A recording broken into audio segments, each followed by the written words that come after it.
9 to noon on a Monday, and we love Mondays. Maybe not as much as the show that happens after us, but 9 to noon is a fan, a supporter of Mondays, and this Monday, the best Monday, because it leads into Nooner Day 5, just 2 short days away from invading American Family Field and partying as the Brewers beat the reigning defending World Series champions. What's going on, everybody? I'm Billy Schmid, Armin Sarian, inside the iHeart Megaplex studios. We are here at the Iron Jock studios, broadcasting to you and talking to you on the NicolaLaw.com talk and text line, which is 414-799-1973. John Kuhn will be back coming up tomorrow. And I mentioned Armin Sarian, that show after us. We got a busy show today. Paul Wagner is going to talk about the Brewers coming up at 10 o'clock.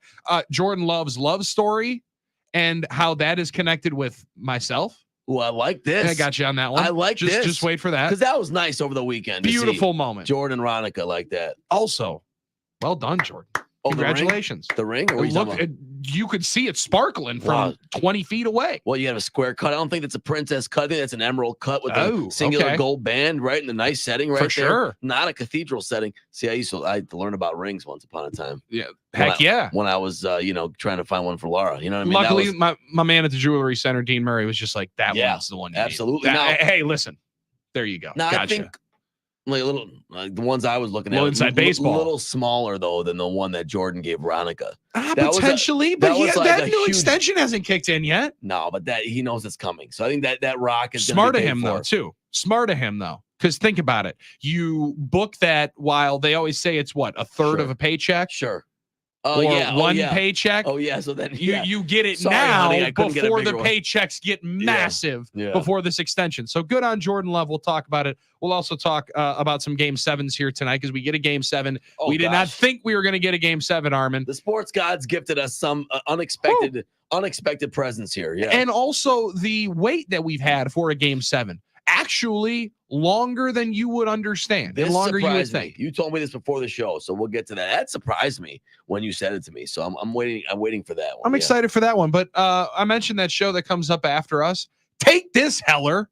Breaking news to start out 9 to noon. Let's go.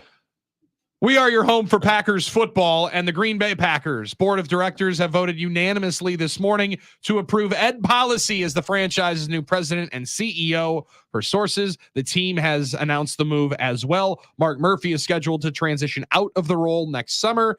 And after a thorough search, Ed Policy, the one-time Arena Football League executive, is now taking over the Packers, who is currently the Packers COO and general counsel, is now poised to take over as the leader of the Packers. Mark Murphy issued a statement earlier on today saying congratulations to Ed on this well-deserved promotion to what I believe is the most unique and meaningful position in the world of professional sports.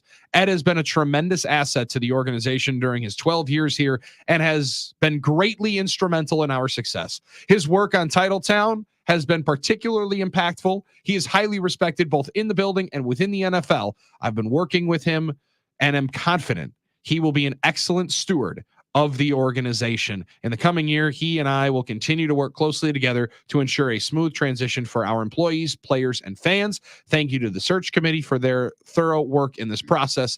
I'm excited about this coming season and the future of the Packers.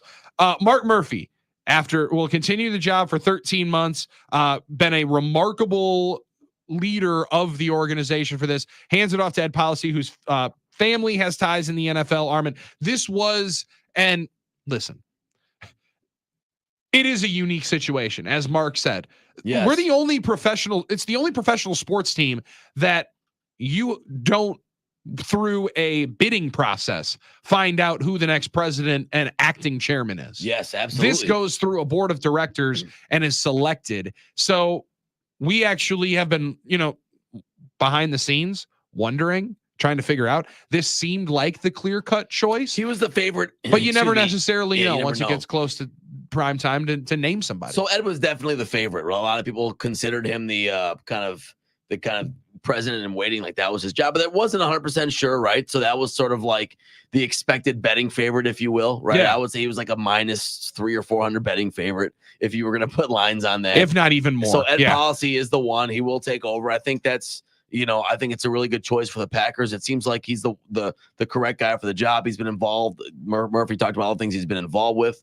I'm curious to see his personality now a little bit. I don't even know much about Ed Policy's personality because he kind of has been working behind the scenes. That's fair. What his family, like his dad was Carmen Policy, involved in the 49ers for a long time. He had he had a very gregarious personality from what I remember about Carmen. He was really more the Mark Cuban type. He really cared about the family aspect of the 49ers during those years in the 90s. But I remember Ed Policy was the commissioner of the Arena League like about 15 years ago maybe, or he was involved in the Arena League. He was including a period of 08-09 in which he served as the Arena Football League commissioner, president, and CEO. So he oversaw some good years for Arena League. He was a consultant in the NFL and then took over as VP and general counsel for the Packers right about 12 years ago, I believe, 2012. So, think of all the things the Packers, you talk about Titletown on the business side of things. So it seems like a good pick. It seems like the Packers' future is in good hands here. Don't know what, but I'm curious to know, his job is important. How, Mark Murphy, when Mark Murphy speaks, it's always news. And sometimes Mark will say stuff that we didn't expect him to say or does often. So it's going to be interesting to see what that personality type is. Is he going to be as folksy kind of as Mark is type of thing? I don't know, but it's a very important job. It sets the tone and tenor of the organization. Absolutely. And it's good to have the right guy in there, and this is one of those, as we get paid to talk about and give opinions on hires and fires in pro sports, this is one that you don't necessarily know a whole lot about. However, it's arguably the most important. Yeah. Right. I mean, like you think of, and I've talked about this a bunch of different times. One of my favorite guys to have the conversation with is Doug Russell, right? Because he loves the full-on history of the business scope of sports in the state of Wisconsin, absolutely. Right? Like you think of the most influential human beings in pro sports in Wisconsin. There's a Mount Rushmore, and pretty much all of those human beings have served in spots like this, right? I mean, I'd put Bob Harlan in there. Absolutely, right. Bud Selig's in there. Right. To me, it's difficult not to put like a Pat Richter into that conversation. But if you're just going pro sports, Mark Murphy's right there as well. And then Herb Cole. So you're talking about people that have either kept the organizations here or have found ways, and Bob Harlan's creative ways and hitting the pavement to try to get the votes to renovate Lambeau Field has been long discussed. Twice. Yeah. But if not for that, Armin, the business model in the Green Bay Packers as we know it right now would cease to exist. It would be a completely different entity. It would be completely different as we know it if it wasn't for that guy's work. So we might not know what Ed Policy is going to do over the next 10 to 15 years, but we'll know by the time it's over if it was good or bad. Yeah. If that makes any sense right now. It makes perfect sense. And so far the Packers, thankfully, in my opinion, have batted 1,000 in that regard. There haven't been many guys in that role just because it's a long tenure position. At least in our lifetime. Yeah. I mean, you have guys that have handled that role perfectly. I think it was Dominic Olejniczak way back in the day. Then Bob Harlan, we know what he's done. And then Mark Murphy, I think you'd have to say it has been a rousing success in that role. So hopefully the Packers continue to do that with that policy. I think they will. I think it's the right guy for that position based on everything we read and see, and everybody else believes that he was the right guy for that role. So his experience, his attributes, all these things make him a good guy for the position. But you're right, Billy.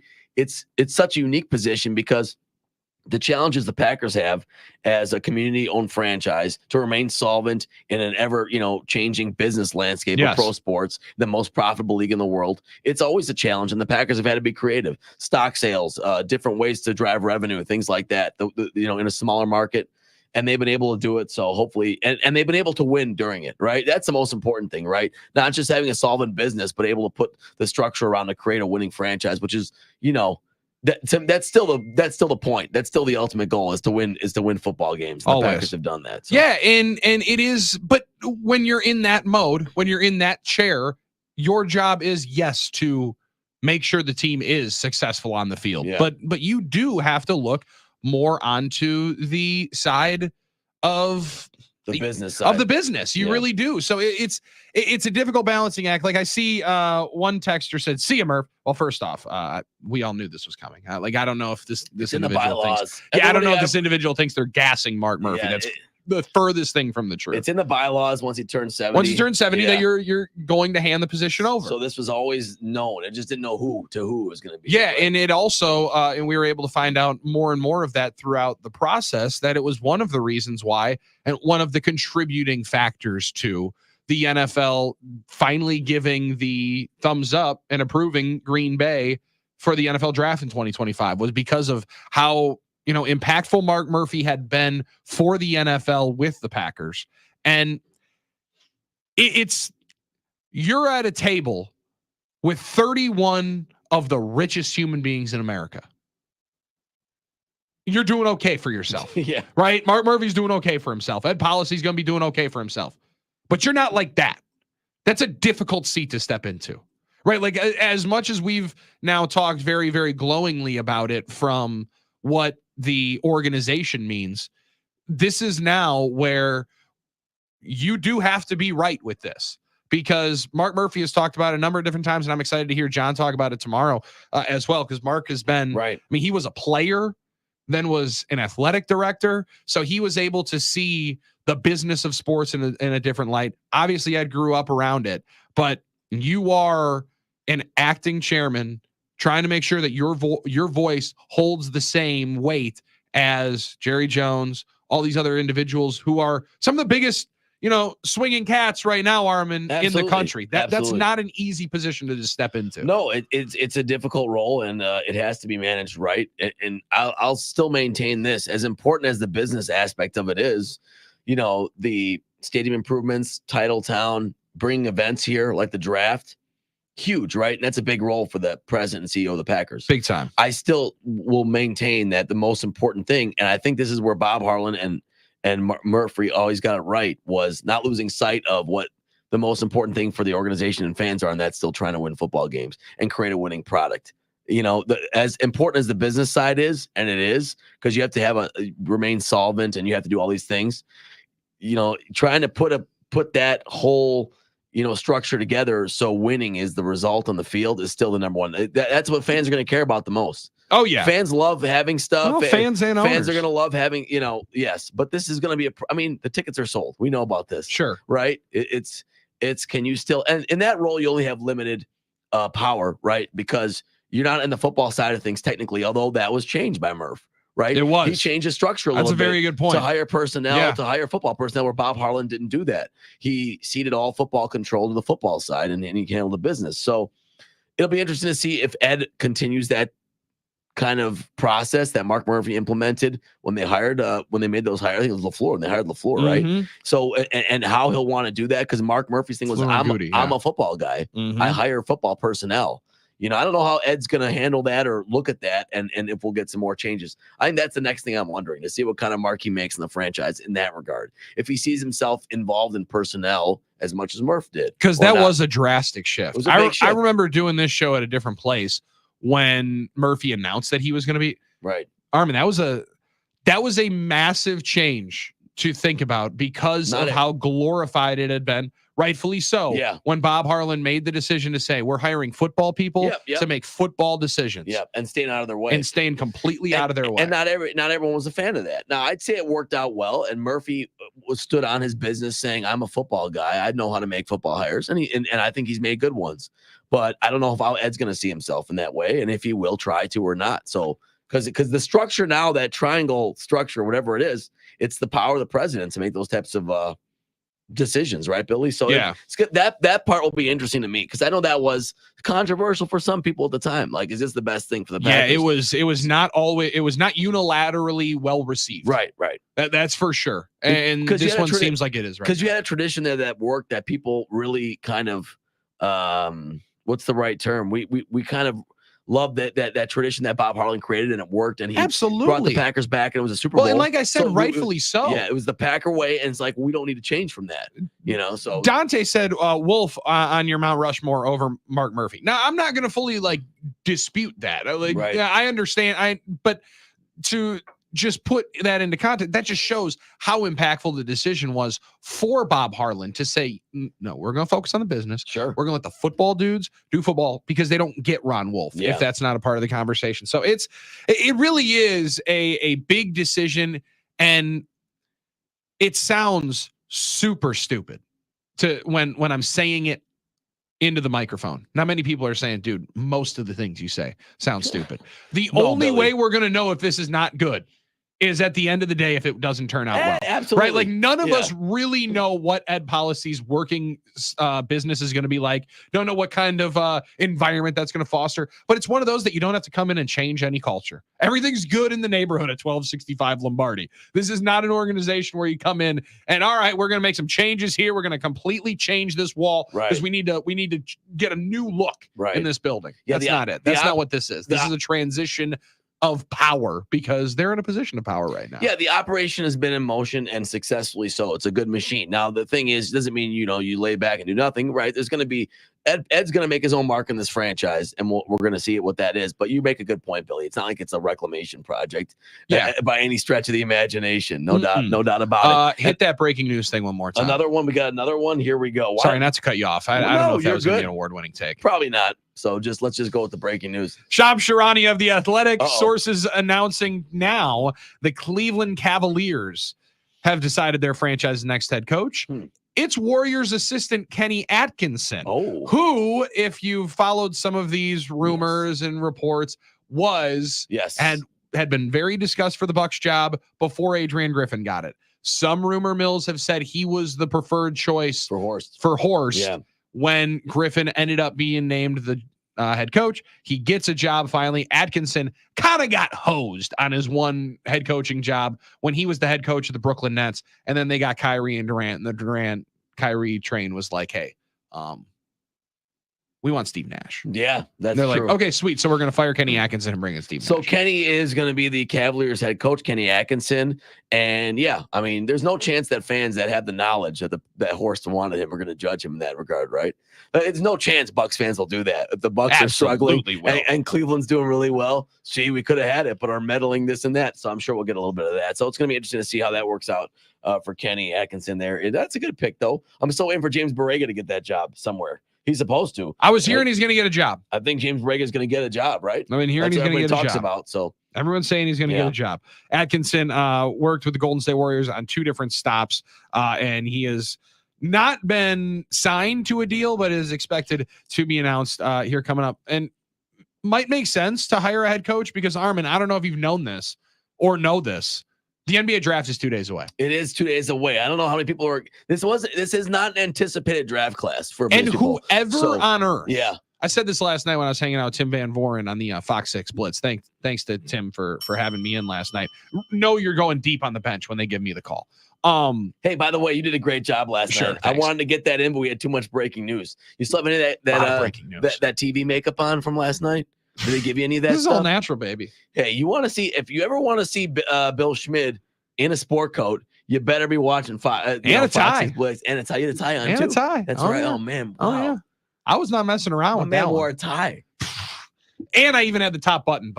That's what Timmy V does. Right. Tim Van Voren is one of the deans of sports. He really is. Content distribution in the state of Wisconsin. He really is, and you better show Tim Van Voren that respect. You step up your freaking game when Tim Van Voren is in attendance. He wants you on that table and that set. You better have your tie on. I'm ready to go. Let's go. I remember I was having the conversation. She's like, "You really need to wear a tie." I'm like, Timmy V is going to be wearing a tie. I'm not going to dress down Tim Van Voren's show. Oh, that's awesome. I'm going to make sure that I am up to the level, and then luckily he makes you look good.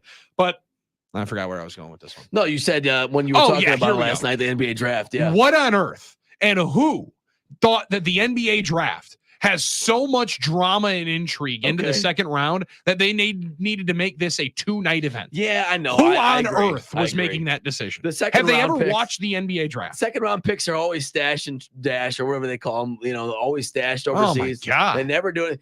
The second round used to be for guys like me that were hoping that that Jarrell McNeil and DJO were going to get picked late somewhere. That's what it instead was. That's primetime television for Thursday night. Okay. I just don't see it happening. Whatever executive made that decision needs to be reevaluated because that's a tough one. But it comes up this week. So that used to be benchmark day, maybe the biggest day for Bucks fans. It's becoming a little bit bigger than it was before. Yeah. Makes sense that you'd want to have a head coach before you pick players that are going to be playing for that team. He's Armin Sari, and I'm Billy Schmid. Like we said, ton to get to. Brewers dropped 3 of 4 in San Diego, but salvage the last one. That was big. That was important to get that last one. You didn't wanna get Massive. swept. Yes. Coming back from the break, we'll talk some crew.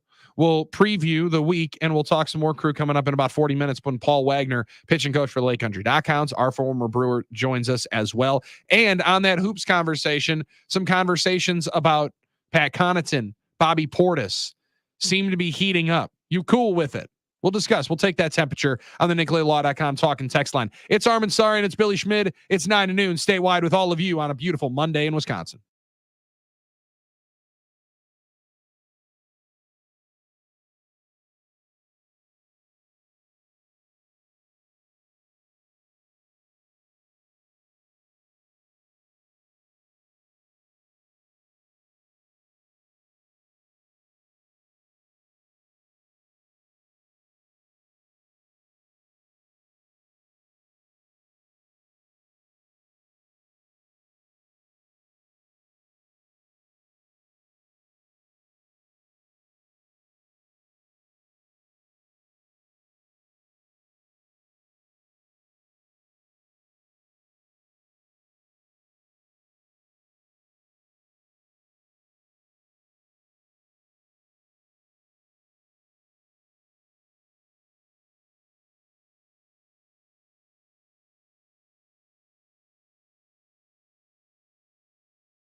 9 to noon on the game. Thanks for hanging out. Billy Schmid, Armin Sarian with you. John Coons back tomorrow. Nooner Day 5. We're going to be partying with everybody on Wednesday inside the Yount General parking lot. Now, doors, parking lots, I should say, going to open at 10:10. Just if you did not, Armin, and I don't know that we've really put this flyer out here because we were trying to sell out and ended up doing it. Our Nooner Day section. Sure. If you don't have tickets in the Nooner Day section, you can still come and hang out. You can still come. It doesn't. You can still come and see the show. We're not. We're not gatekeeping. No. There's not going to be a bouncer. Yeah, there's no like gates. We're not closing gates up to the show. You can just come to the show. We're going to be right out there in the parking lot. Hang out. Come and say hi. Anybody can come. And we're going to be right in the parking lot. Yes. Yeah. We're going to be right there hanging out in between pavilions 6 and 7 today on Wednesday. Going to go scout it out later on today. Going to make sure that everything is primed, ready. More importantly, Hunter's going to go because Armin, I don't mean it. I don't mean anything disparaging, but like if anything needs to get ironed out, I feel like there's 2 people that we need to send. More importantly, 1 person we need to send. Hunter's got to get out there and survey the land. And John the engineer, I thought you were going to. John the engineer was going to be number 2, but to me, John's going to make whatever work. Sure, that's fine. Right? He's got the innate ability to basically get you hooked up from anywhere. Right. Because he's done that. He did it at Summerfest with these guys. He just does that. He just made it work. That's him. You know, he no is problem. Him. And Hunter is going to be the one that comes out with a very logical eye. Yeah, for sure. Calm nature. Absolutely. Say, all right, this is going to work here as long as this is lined up here, here, and here. Yeah, we're good, boom. guys. All right, sweet.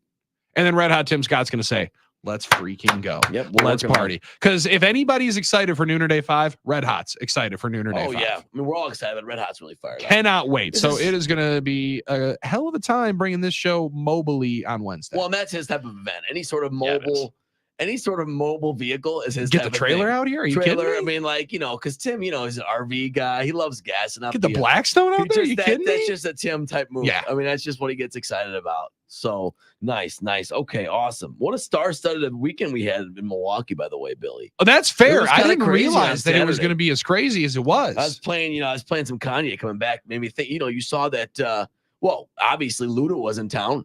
Luda at Franklin He was at Franklin Field. And he went to 3rd Street Market At the 3rd Street Market. Did an impromptu Could you show. imagine all of a sudden hearing somebody say, move, get out the way. Wait. Hold on. Who are you talking to? It's Luda talking to me. Okay, I'll get out of the way, but not too far. I'm just trying to eat my banh mi bowl or whatever. That's an amazing moment. Amazing moment. You had Dave at Alpine. Unfortunately, they had to cancel. Unfortunately. My buddy went to Dave. You knew some people at Dave also, right? Yeah, I had a buddy of mine who drove 14 hours to come to the concert. And then, that's a memory. And then had to drive a couple hours through a thunderstorm to be able to get to some kind of safekeeping. But that's the risk you take. It's the risk you take, outdoor venue, because I've heard from too many people that Alpine Valley is the place to see Dave Matthews. That's why you take the journey to get there. It's a pilgrimage. So yes. that, unfortunately couldn't finish the show, but he was there. Kenny and Zach Brown were at American Family Field. And if you listen to Scott and Shannon O, right, that was nuts. Yeah, because they were telling me earlier it was unreal. Well, that was the one concert you could put a roof on. Yep, they got a roof on it. Now they do have a roof at the amphitheater as well, but it's a little different. For some, open air. Yeah, it's for some. SZA was there on Saturday. Kim Kardashian was there. I saw as well. And how about that? Unbeknownst to many, a lot of people just couldn't believe it. Kim Kardashian came to town. So Kim K was in town. It was Northwest's 11th birthday. So she surprised North by flying northeast. Fly northeast, her and her friends to the show in Milwaukee. She's like, "You guys want to go to Milwaukee for your birthday?" No. Yeah, we do. That's sure. Why wouldn't we want to go there? Go see. Well, she lives in LA, doesn't she? Dumb question here. Yeah, they're on Cal. I mean, I'm sure they have different. That's a properties. heck of a flight. Well, when you fly, Billy, I'm sure they flew private. I'm sure they could get. I understand that. Yeah, I understand that. It's still 4 or 5 hours. I get it. That's what I'm saying. I mean, it's still 4 or 5 hours both ways. Yeah, I guess so. Well, I mean, they they want to see the world's largest music festival. And it was I get it. Yeah, so they were there in and out. So that was exciting for a lot of people. We saw over Twitter that Kim That's was amazing. in town. So let's just, just count up like it was a star-studded weekend. That's pretty incredible for a terrible city, horrible city. That's a good point. It's amazing. Pretty good. That is pretty good. People want to come and hang out here. It seems like it was the place. Ton of concerts. Yeah. It really was music weekend, and it was a difficult one to have the weather that we had on Saturday night. Yeah, that was kind of a bummer. To see. I mean, also it was a bummer as I was talking to some people last night at Fox 6. A bummer when they get the Brewers game on Saturday night to have the weather. People were just bombarding and blasting them online. That was wild to watch. I saw your tweet, by the way. Good night for the app. Good night for the app. Because listen, it ain't their fault. No, they are legally obligated to show weather conversation when, oh, by the way, multiple tornadoes are dropping all over the state of Wisconsin. Yeah, they do have a license to serve the public interest. It's kind of more their job. Yeah. Now, if it would have happened when it was Orioles and A's, I think they would have enjoyed it a little bit more. They would have preferred that to be than the time that they get the Brewer game. Either way, late stages of that Brewer game, they make it interesting. Down 6-0. All of a sudden it's 6-4 after a Bryce Terang grand slam on Saturday night. I went nuts when I saw that.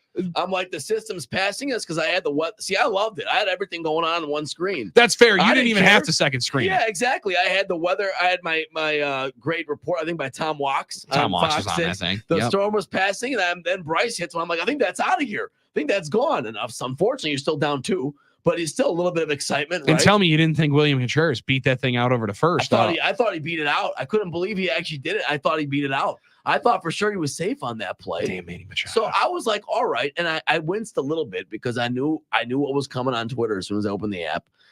Don't take the game away. I knew that was going to come, and the weather's, the meteorologists have to defend themselves, and it's this whole process. They were fighting it on screen too. And that's for sure. The biggest issue seemed to be that no one could see the score. Right, was the issue. The score bug was gone. Well, you know what? You grew up without a score bug until the mid-90s. All right, you've been watching games. We have this thing now. If you have the possibility, if you have the capability to tweet, then I know you have the capability to Google the score. All right. So why don't you just have the score open on your phone if you're that worried about it? That was my only thing about it, Billy, because I know local broadcasters work very hard everywhere, and especially in this town, to do their job. So I don't like seeing them get ripped on like that. I don't. Yeah, I'm with you on that. But I mean, at least the Brewers salvaged one yesterday. That was the big thing. That was a big one to get, and they made it a point early and often. They had the bats rolling, and that's a difficult part about. And we talked about it on Friday. Difficult from the standpoint of they keep you around because this offense has woken up a couple of different times later stages into this series loss. Now they lose 3 of 4.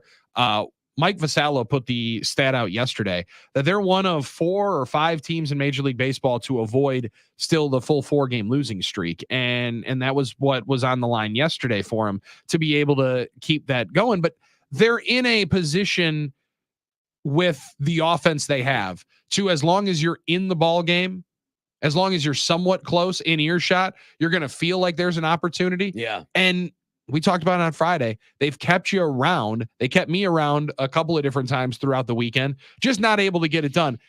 Long stretch of games.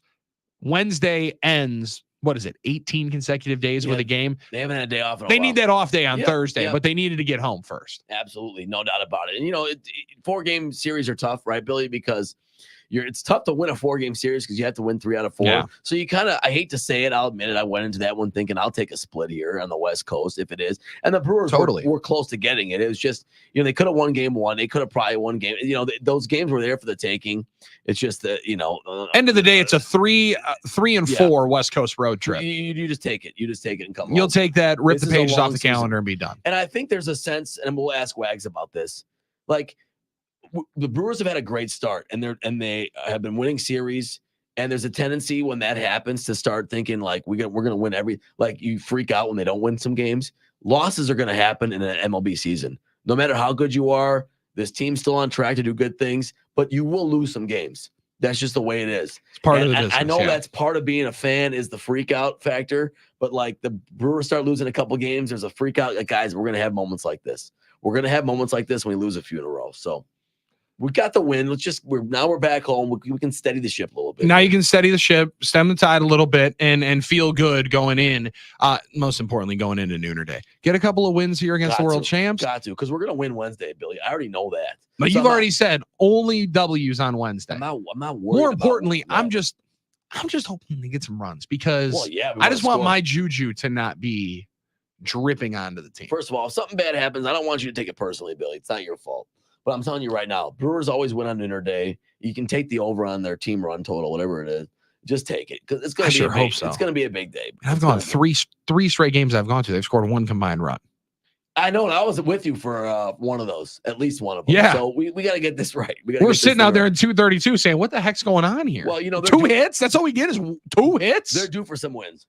Due for some wins and due for some hits. They're How due about it? for some runs. They're due for some with some runs, I mean to say. Absolutely. They've got wins. They're due Nate for and some runs. Waukesha said, hello, boys. Breaking news. Hi, Nate. Nate, we broke that news a half hour ago. Take that, Heller. But it is. If you're waking up for the breaking news here, Ed Policy is the soon-to-be new president and CEO of the Green Bay Packers. He will take over for Mark Murphy. That news was announced about a half hour ago. And Mark will hand it off to him in July of 2025 as he turns 70 years old in the bylaws with the Green Bay Packers. That is when you step down from the position. Ed Policy going to be the new essentially active chairman of the Green Bay Packers. And right now, we're fans of it. We're big fans of it. Let's go, Ed. Let's go, Ed. Come on, Ed Policy. We're ready for a new era, and we're ready for some policies. You got the engine, brother. Let's go. We're riding the train. Let's go. I don't know exactly what Cheesehead TV is going to do for the T-shirts, but I'm excited.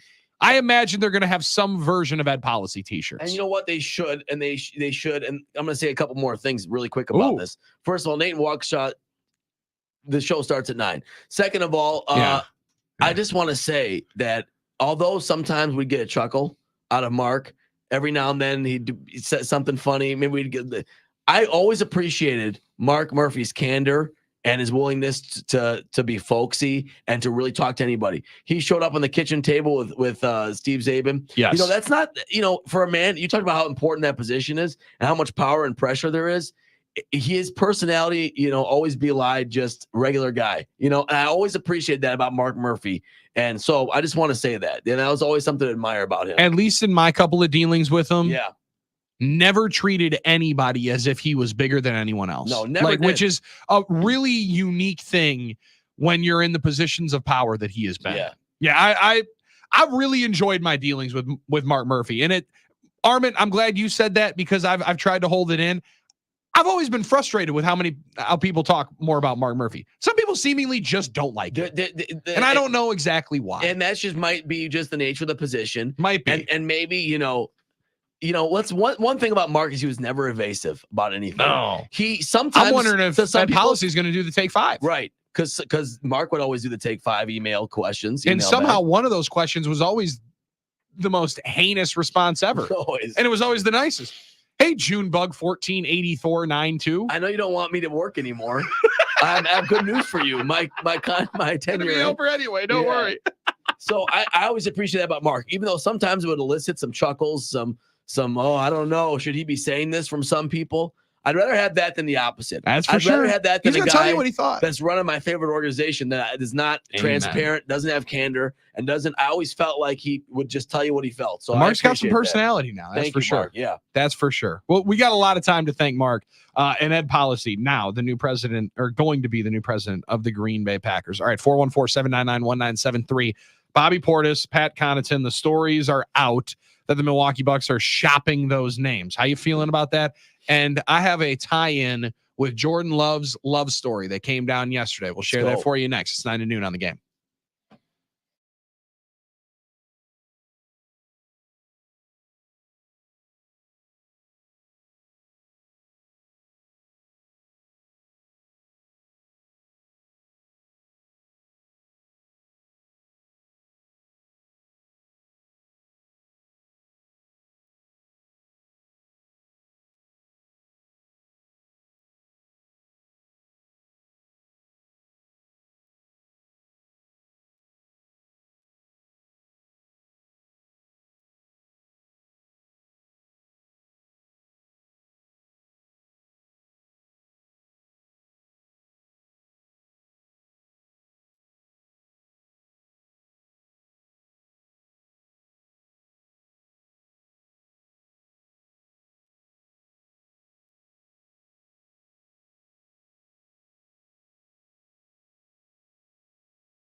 Yes.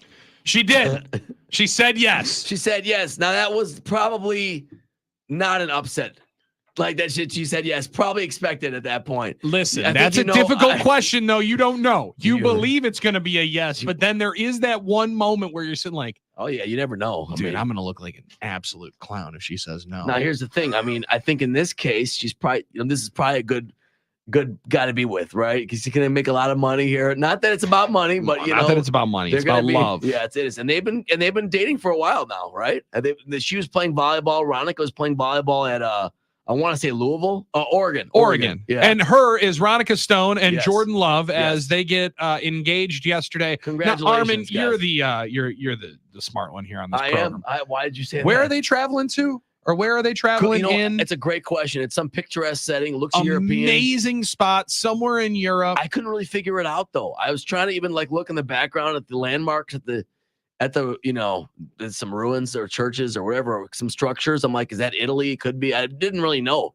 So I still don't know. To be honest, did he post where they were traveling? I couldn't really exactly see. Yeah. What I did see, and many people were big fans of after they posted the pictures, Jordan Love and his longtime girlfriend, Ronica Stone, getting engaged yesterday. Yeah. A lot of Packers responding to it. Let's go, 10. Tucker Kraft on Instagram. Okay. A second ring also pending. Oh, Congrats. I love that, Tucker. You got to love that one. That a boy, Tuck. I love that.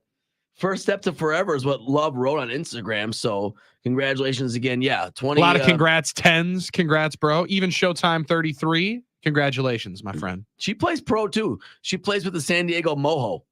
Oh, Mojo. okay. Now we're Mojo, talking. Not Mojo, Armin. It's not like a mojito. Mojo. I said Mojo. It's the Mojo. San Diego Mojo is a professional volleyball team. So there is professional volleyball.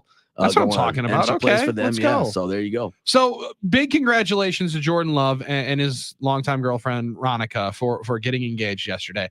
It is interesting though, Armin, that apparently now we're kind of intertwined on this deal. Okay.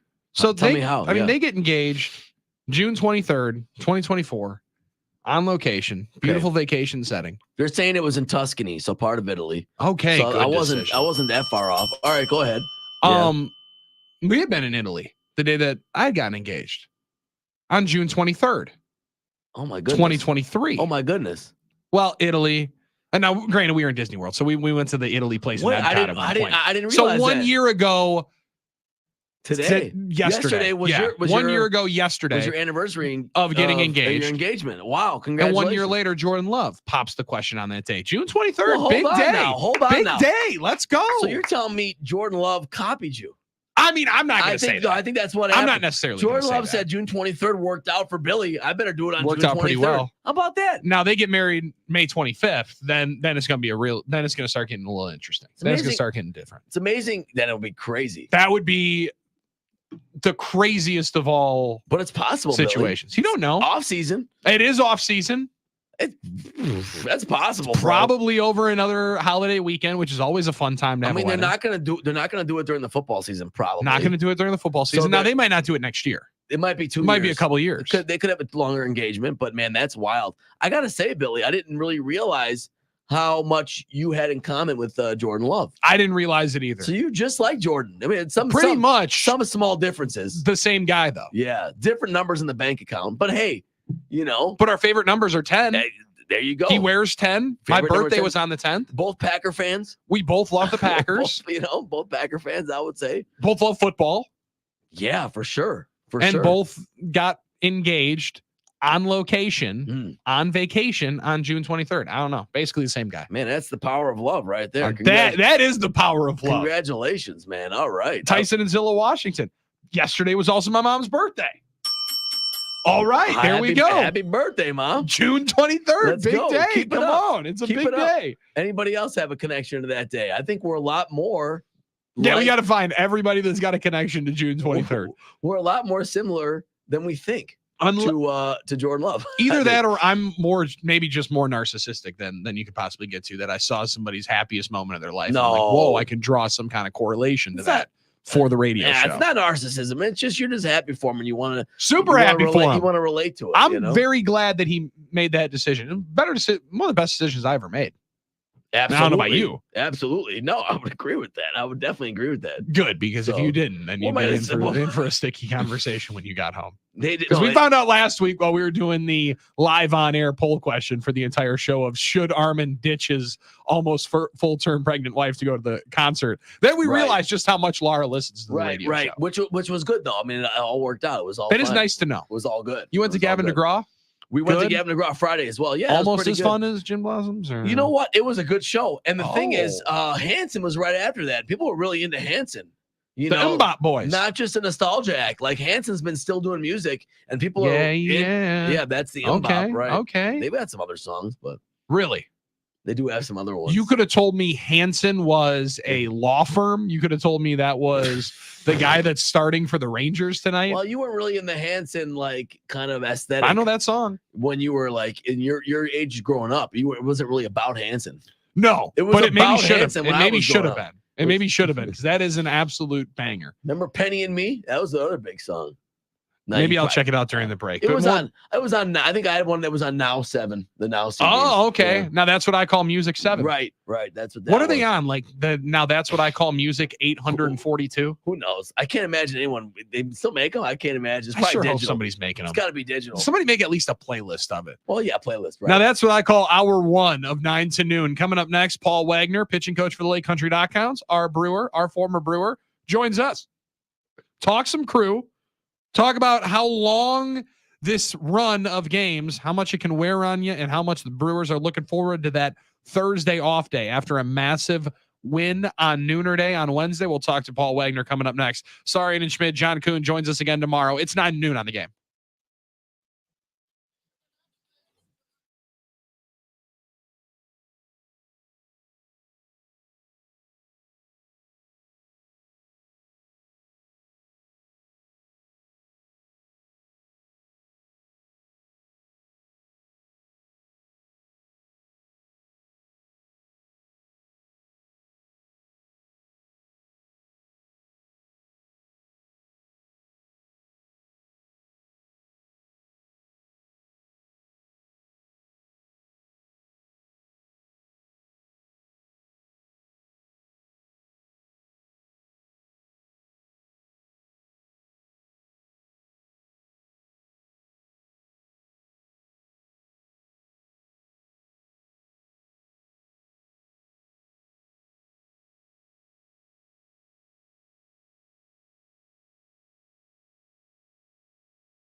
Whenever Paul Wagner stops by, you get to hear this song and you get to hear some conversation about your Milwaukee Brewers and the Lake Country Dock Hounds. If you have not gone out to WBC Park to go and check out the Dock Hounds, listen, you got plenty of time, but I'm going to urge you to do so.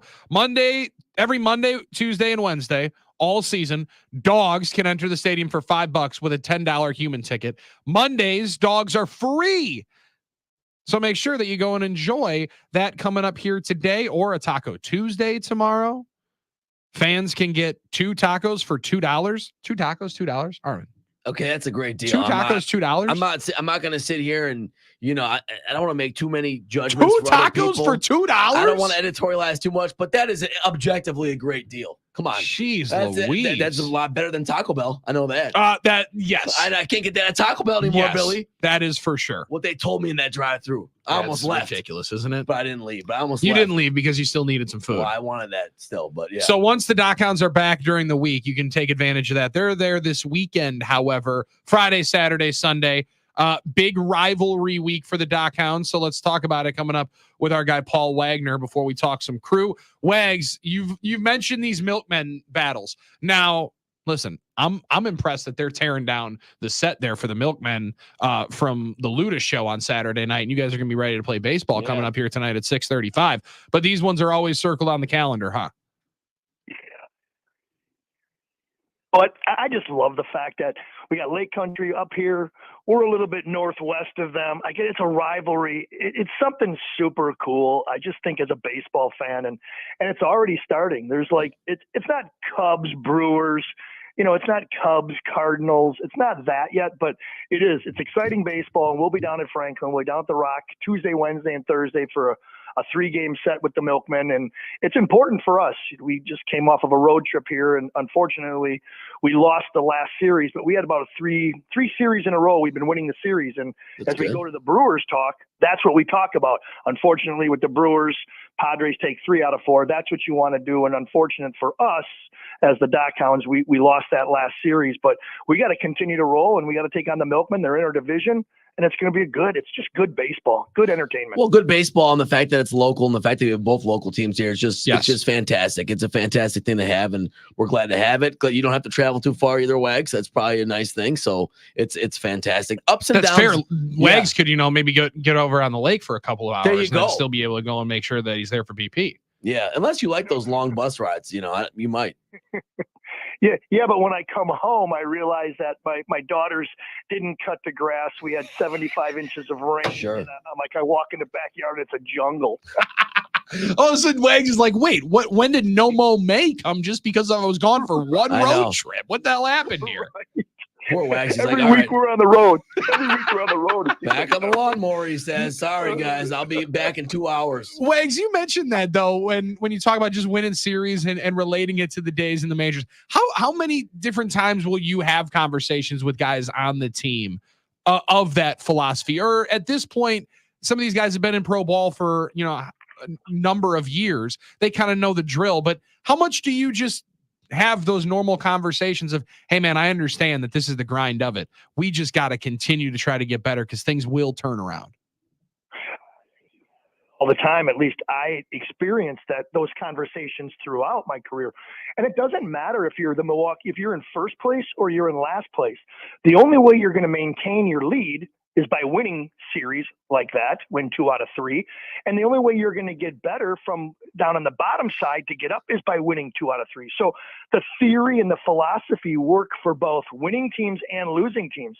It's just a general consensus in baseball when usually it's a 3-game series and you have to win series. You have to make up ground 2-1. It's a slow step. It's a slow process, but you have to do it. Now I look at the Brewers. Yeah, they struggled against San Diego, but they're still 12 games over 500. Yeah, the lead between the Cardinals got a little short. We were 6.5 before, and now we're 5, I believe. But you know what? If you continue to win series, regardless of what side you're on, you're going to see success, and it's going to catch up eventually. So I was listening to our former friend Craig when he was on with the afternoon show in Chicago, and they're asking him some tough questions. Well, I'm going to be completely honest with you. They're all going to be tough right now. He's catching some questions down there in Chicago. But Wags, one of his remarks was tantrums don't help us get wins. And I understand that many people, when things are going poorly, want to see something different, want to see somebody rant and rave, want to see somebody change. But he had mentioned it like the only thing that I can provide that is good is consistency. How difficult is that though? When you in a similar role here now, where some things you can feel some things sliding, where that doesn't always help. However, you can have one or two cards in your back pocket to play. That's got to be a difficult balancing act to know your club, and each one is different as to how they're going to react to that stuff. Yeah, you have to. I'm not saying I believe tantrums work at certain times. But as a manager, you have to know. You have to know when to do it. You'll see a situation where maybe it's multiple games, and let's just say a guy is getting hit or a pitcher's not. Something happens, and in this game, and it's built up. The manager has to know. You don't want to be cry wolf. You don't want to be Aaron Boone. Like the umpires right now. Right. When New York comes in, they're like, okay, here comes Booney. He's going to yell about balls and strikes. He's going to be yelling about some fan in the stands with a green card. But you have to do that because you have to show respect and you have to show protection for your players. So those times have to be meticulously planned. And when it gets to a point before it boils over, that's when your manager has to go out, protect the players, bring them back, and know that he's on your side.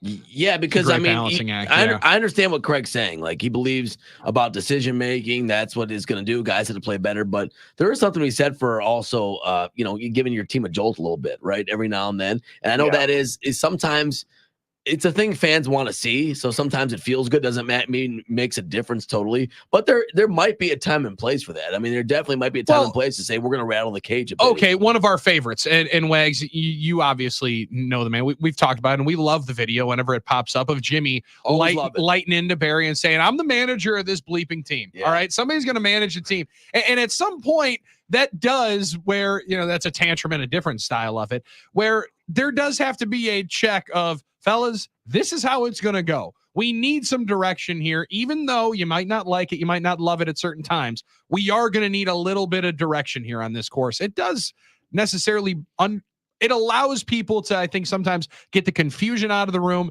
and know who's just making the decisions. It is. It's totally because of the fact that baseball money is so stupid. And luckily, or in that situation, when Jimmy jumped Barry wasn't making big money, but he was a 3-time MVP. And you have to let the other 24 or 25 guys in the clubhouse know that we're equal. You can't let one guy be on his own program. They always say he's on his own program. You have to, as a manager, as a coach, you have to make sure that you're not giving, regardless of how many zeros you have on the back end of your check. We're playing as a team right here. So the 25th guy has to play just as hard as that number one guy, regardless of what the pay scale says. And some guys lose focus on that. And that's where a manager has to bring it back together and say, hey, I am the manager. This is what we're doing.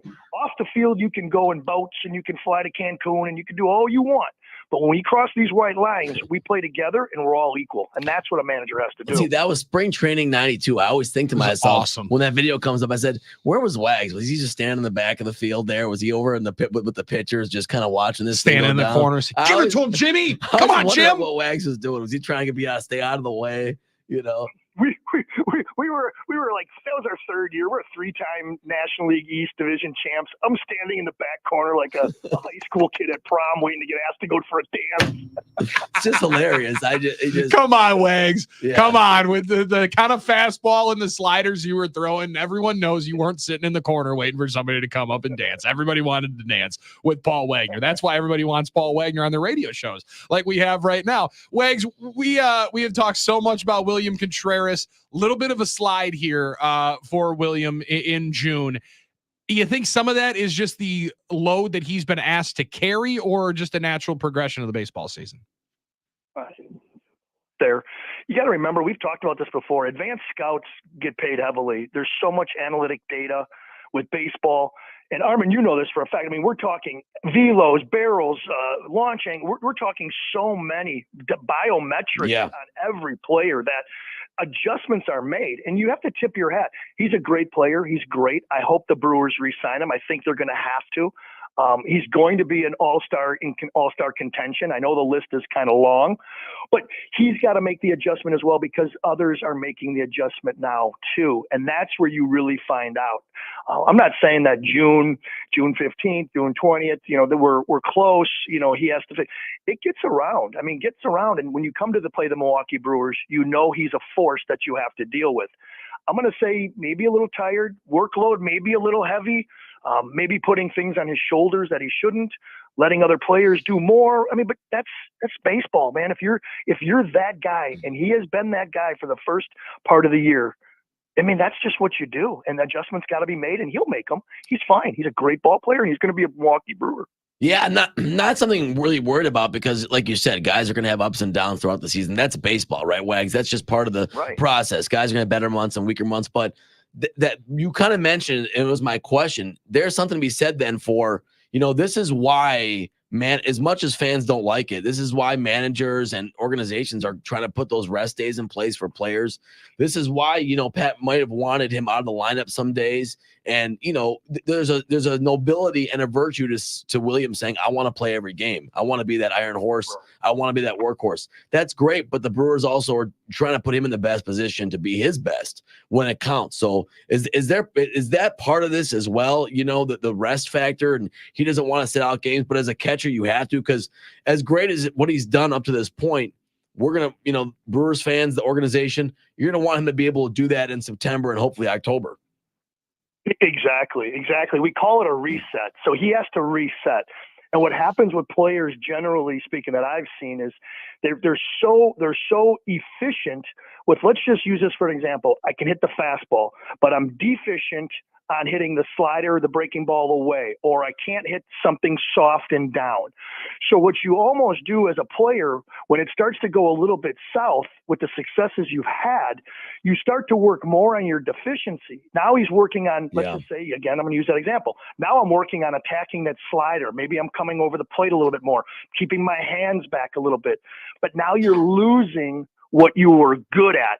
You can't do that. There's a fine line where you have to contain and maintain what you're good at, and then try to gradually do better what you're deficient at. And sometimes guys go fast forward. They skip and forget what they're good at, try to fix what they're bad at. So we call it a reset. Let them set, let them relax, take a day off, get back into the cage, work on your stuff, but never lose focus on what you're good at when you're trying to improve what you're poor at. Paul Wagner, pitching coach for the Lake Country Dockhounds, former Brewer, former Pirate, and let's be honest, Shermantown superstar, hanging out with us here on 9 to noon. Wags, there's a number of guys on the staff that I wanted to ask you about, but one that over the last couple of days has run into some tough luck. Yoel Payamps in the bullpen. When you give up runs, immediately people are going to say there's something wrong with you. Now he's given up a run in each of his last 3 outings. They've won 2 of those ball games. Couple of homer, one of them's a homer in which he just leaves a slider right over the heart of the plate on a 3-2 count. Difficult one to take, but when you're in that position, he's had a lot of big innings for the team. How difficult is it to know that bullpen guys generally come and go year in and year out, but he was so valuable for them a year ago that he is going to get put into more leveraged spots still? Yeah, he's still valuable. He's still important. He's a big piece.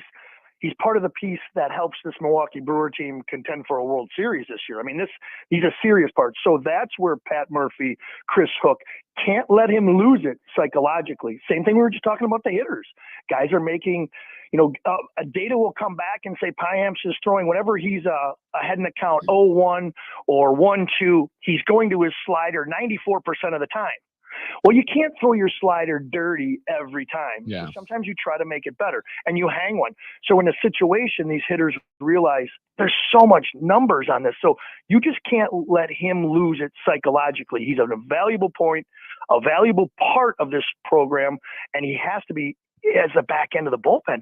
So whether or not you're in a little slump right now, you just can't let him lose it psychologically.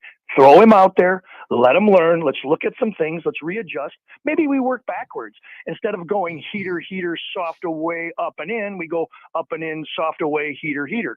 You can do so many things to change up your sequences, and that's what pitchers do. Sometimes pitchers get caught in a comfort zone. Their sequence is their sequence. They go, I want to go hard, hard, soft, or I want to go down, down, up.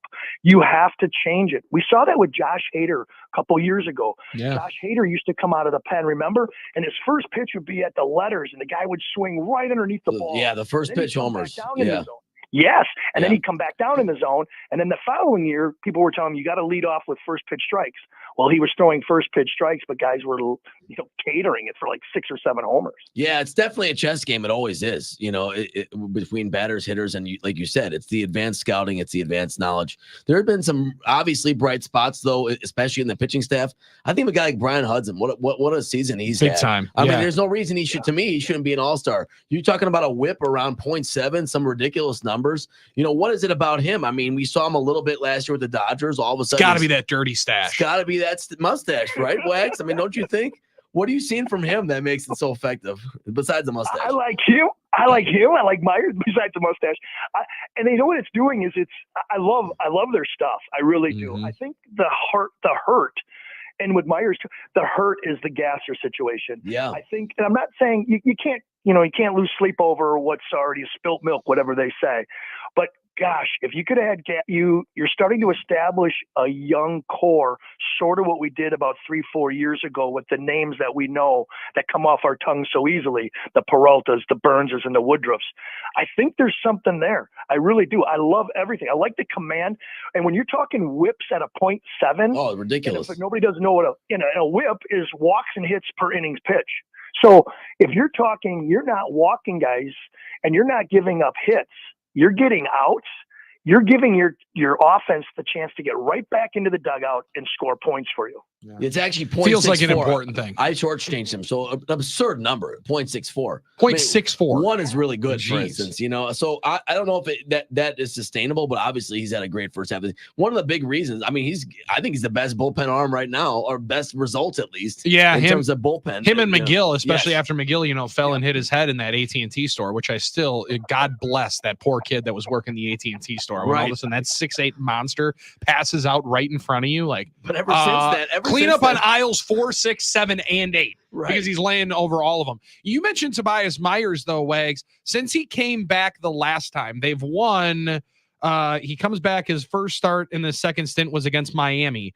Since then, they've won 6 of his 7 starts. And it's not like he's pitched amazing in every one of them, but there's really only one blow up there when they win against the White Sox in a 12-5 slugfest. But he's given up less than 1 run in most of those outings. What's been so different for him, or is some of it just confidence, you think? I think it's confidence in him, but, and I hate to say this, it's also confidence in the team. And nobody's going to admit this, but you know it. If Max Scherzer is coming out to pitch and you're playing behind him defense, you're like, you're jacked, you're ready. We're gonna win this game. Paul Wagner starts the game, you're like, holy hell, we better score some runs today.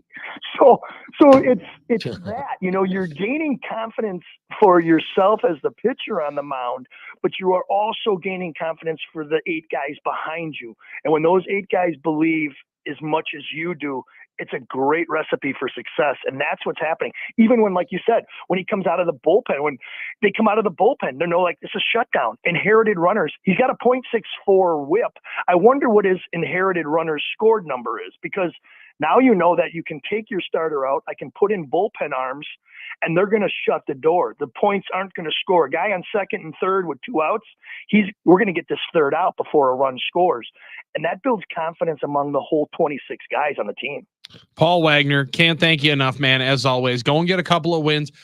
Listen, you're right in my neighborhood. I'm going to try to see you either Tuesday or Wednesday. Stop on over at one of those Milkmen games and say hi. More than anything, just try to throw some sunflower seeds and see if I can hit you there inside. Yeah, that exactly. Is that okay? throw sunflower seeds, because I love it when they make their announcement and they go, now be careful of foul balls, flying bats, and golf balls. I told these kids, I go, don't worry. There's a Top Golf or there's something at right next to the it's a ballpark, golf 'cause these guys bay. haven't been there yet. Yeah. And he goes, oh no. The kids go, no, nobody hits him over. I go, are you kidding me? You have a drunk bachelor group. Yeah. And everybody's just trying to hit balls on the baseball. Oh, they're trying. Don't get. I've been up there. Wags, that was JV golf for us. I mean, like our practice was going to the driving range that used to be on Highway 100 in Layton, just wailing away, only trying to see if you could hit it over the net to hit cars coming on Layton Avenue. Luckily, statute of limitations is over that I can tell that story on the radio. So yeah, absolutely, they're trying to hit you there. If you're not trying to hit carts, you're trying to hit the guy who's scooping up the balls out there in the cage. Oh yes, that's what I told you. Amen. You're trying to nail that ball guy out there. You're trying to nail him. Pause. It's target practice. Paul, we appreciate it, man. We'll talk next week. All right, boys. Have a good rest of your week. Take it easy, buddy. That's Paul Wagner. Because what else is the point? If If you're not out there, well, like you said, and I always appreciate you bringing back the memory of Green Fields, the old driving range. It was where the best. Where the Walmart is now, where that used to be. Yeah, I mean, fantastic mini golf course that they had right there. That was a great mini golf course. It was fun. I know you had a date or two there, probably. Oh, yeah. In high school. And there was one hole you could always get a hole in one on, and I would always call it. Try and sound cool. Oh, yeah. No, it's a good move. I had some interesting moments there. It was interesting moments. Yeah, I just saying. Yeah, you had first kiss? No, not there. Oh, okay. No, but good memories. Conkle Park. Good memories.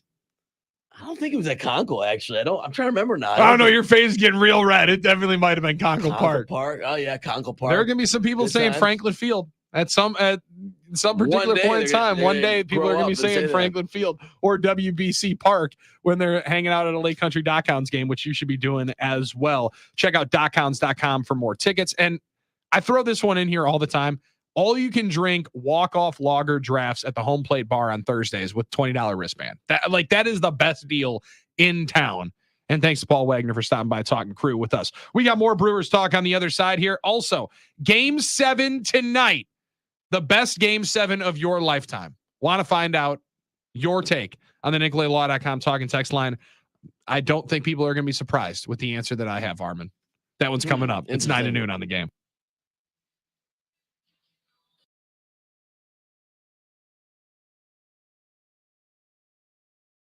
I'm John Kuhn for Pella Windows and Doors of Wisconsin, and please take it from me when I say ordering windows in an older home, man, that can be a real challenge. The way they did things back in the day, rather different than the way we do things now, and it's why many people with historic homes reach out to Pella Windows and Doors of Wisconsin. They have a team of experts that can customize any window or door to match architecture from any era. It really doesn't matter what kind of home you live in, they can match it. And they offer nearly endless possibilities as well in flexibility with sizes, colors, finishes, and so much more. Best part is if you order today from Pella, you get 0% interest for up to 36 months. That's right, 3 years of no interest financing, but this offer ends at the end of June. Pella's products stand the test of time as well. In fact, they're so confident of that, they will give you the best wood warranty in all of the business. With a deal like this, there's no reason for you to wait any longer. Get 0% interest for up to 36 months if you order by June 30th at Pella Windows and Doors of Wisconsin. So set your free in-home consultation today at PellaWI.com and tell Gina Della that John Kuhn sent you.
Inside the Iron Jock Studios, what goes great with an Iron Jock workout? A drink tumbler. Now through July 7th, when you buy $75 or more, Armin, not only will Iron Jock take 25% off your entire purchase, you'll also get their Iron Jock white tumbler for free. White tumbler. White tumbler color for is it, free. Billy? White. Cool. You also get their Put white some Cool Whip on it. their Cool white Whip. Iron Jock tumbler for free. Promo code That's 25 flag 25 flag at ironjock.com for more details. Go get that white tumbler. It seems pretty sweet. What are your rankings for best running backs in Badger history? James White would be Where's probably James with White? Factor in, Billy. Oh man.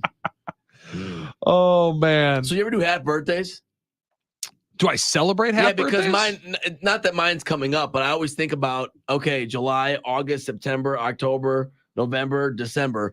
So next, in a month and a day from today would be the half birthday for Christmas. And I think I'd be dreaming of a white Christmas the whole time. Wow. That's good. Dude, I was having so much trouble following where you were going with that. Armin, what are you talking about? You brought it all the way back in. Oh my God. I am dreaming of a white Christmas. How about that? A white Christmas? How about that? That's a good one right gosh. there. Man. Billy, Listen, anything that we can do to bring some entertainment here. I was just scrolling through. I don't know what you had here, Billy. I was just scrolling through some AAA stats as I do during the break. You know, I love doing that during the break. I just scroll through some AAA stats. I love that. Did Okay. you know Keston got picked up? Keston Hero, you remember him, right? I do know who Keston here is. Tigers Yes. cut him, and he got picked up by the Angels organization.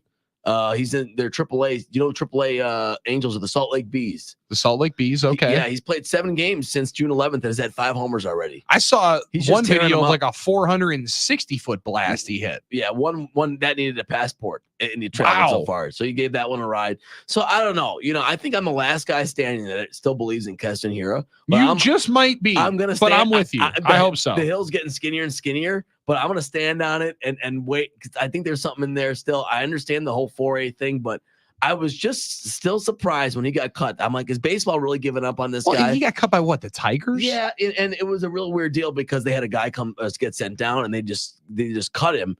And you know, I understand the what contract situation, what it is, but this is still a man. Whatever struggles he had, and I know can he hit major league pitching, all that stuff. His career OPS in the major leagues is still like 771. Yeah. I mean, it's not A little that bit bad. above average player. There's been a lot worse players in Major League Baseball. Now we know about his fielding kind of challenges, but and that's a struggle. Yes. I just don't know. So I just something I'm always going to keep Well, an good eye for on. Keston. Until he officially retires, I'm keeping an eye on that. You know, He's on because your watch list for a good reason. I've always thought that, that people that maybe gave up on him too early, that there's still a hitter in there somewhere.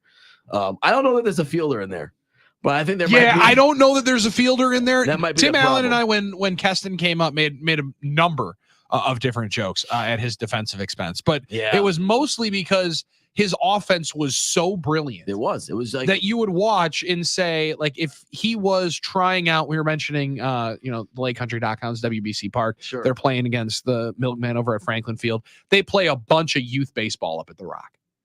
And I've always thought about if he was trying out for a travel team, if they did infield practice first, Yes. they would have the clipboard, right? And it would be a guy like Paul Wagner, played a lot of baseball back in the day, A lot of grading baseball. all these kids, right? Between the 20 and 80 scale. Fielding, 30. Probably C team. Then they would do batting practice. Yeah. Power 80 raw. They would cross his name out Right. and just write it at the top. Bring him to every tournament. Make sure somebody pays for his hotel room. He is at every game. We can't let him not be at a game Yeah. because he's so good on the offensive side, at least to a level. And then where the hole in the swing came was a little bit too much of a limiting factor in Major League Baseball. But we'll see. Hey man, I'm pulling for him. He's a good dude. That's one part Absolutely. of this business that I've never I've always wanted to make sure that I kept that a part of it. And I know that some people don't. It's a good dude. I pull for him. I hope that it works out for him. It didn't work out here in Milwaukee Well, at some point, but maybe it could somewhere else. That rookie year sure had us excited when he was hitting everything under the sun. And I will say this, it reminded me a lot That of walk-off shot against the Cubs over into the right Oh, field yeah. patio is still one of the better calls that Matt LePay had as a play-by-play guy for the Brewers. I think Awesome moment. we thought one way or another he'd be part of the lineup for a long time. And Yeah. it reminded me of Ryan Braun's rookie year where he was playing third base and was really struggling at third, making errors all the time. But obviously the hitting was there. Now, obviously, the bat was never as consistent or transcendent Sure. when time passed as Ryan's was. Or the ability to throw the baseball from the outfield. Yeah, that's another It's factor. another limiting But factor. Ryan was never a fantastic left fielder. He was good enough. Good right? enough. Wouldn't you say? I don't know if Keston could get there. So That's the only so- problem. But you have the DH now everywhere. So I don't know. It's just something interesting to think about. I really don't know what's going to happen. Maybe he truly is 4A, but maybe he'll get another shot somewhere and prove us wrong. I don't know. Our boy Tyson in Zilla, Washington got. Yeah, that's not real Tyson. bro. AI got our guy Tyson in Zilla, Not Washington, who sent us a Snapchat or a screenshot of a tweet from Adam Schefter, which is brutally fake, saying breaking news out of Dallas. Sources tell me Jerry Jones is actively working on a blockbuster with the Jets for Dak Prescott for Aaron Rodgers. All That'd be right. a wild All one. right. Relax. Fake. You got That would got. be awesome if The it was a conversation. Well, going on. I hate AI. I mean, you remember when I got by the Tatum AI? The Tatum AI Did you see got Josh you. Giddey over the Josh weekend? Giddey's AI this weekend was unreal. Laura's like, listening. She goes, I can't believe he's saying that. I can't believe he's saying that. I'm like, he's not. He's She's not like, actually "Yes, he is." saying it. I'm like, it's an AI thing. She's like, what do you mean? I'm like, they can fake it like this. It's crazy. I didn't I realize hate that AI. I hate artificial. I don't care if they hear me right now, the artificial intelligence they're going to come monsters. for you. Dude. I hate you. I hate you. I don't care what you do. You can make my voice adjusted, whatever. This is me, Armin, not AI, saying I hate you right now. So I want everyone to know, in case AI messes with me one day, I'm taking a stand saying I hate artificial intelligence. I hate you. There, I said it. I hate AI. I love that. Because one day it's gonna get us, and it's not gonna be funny, Billy. It's not gonna be funny. All right. It is going to get us. It is going to get us, and it's going to be worse than just playing some Jason Tatum sound that was clearly them trying to mimic Kobe Bryant. Yeah, it's going to get worse before it gets better. I You're can right. get over that. I made that mistake, but it's gonna get worse one day. I want any of you scientists out there working with AI, just stop. Just throw it in the garbage. Just do something else. Work on something else. We shouldn't be doing AI anymore. I'm tired of it. So you're ready to cancel the whole project? Oh no, Because Kuhn and I over. talked about this It's when over. McDonald's canned their IBM artificial intelligence drive-through. Yeah, that's worse. too. However, said we're still looking at automated tellers. Just not going to be with IBM. Of course they are. Of course they want to. So it's coming. That's the other thing that stinks. I want to walk up and say hi to somebody and give them, hello, how are you? I'd love to have 2 apple pies and a Big Mac or whatever I'm ordering. I don't know. You know what I mean? Those days are gone too. I love know? that order. Now, let me ask you something. If all these. You eat the apple pies before you eat the Big Mac? Because they're warm. I'll be honest with you, you sandwich it. Dessert, meal, dessert. Good right? call. Why Yeah. not? Why Yeah, not? That's a genius decision. You got to right there. save one for dessert. Big fan of that. Unless the shake machine works, which it does. Which it never does. Which it never does. I so the ice joked cream about machine that. works. That was part of the AI algorithm. Yeah, it's part of it, brother. Somebody, We're shutting could down I the shake get machine. 2 vanilla cones? I am sorry, our soft serve machine is broken currently. Anything else I could help you with? I'll say this for Wendy's. Oh, I guess not. Their frosty machine's never broken. Never closed. You know why? Never 'Cause closed. they know people want frosties and they're going to get them. It's one of the reasons why you go to Wendy's. So I'm going to get a frosty. Not maybe today. One of these days. One of gonna these get a days, Frosty, let's yeah. go get a Frosty maybe on Nooner Day.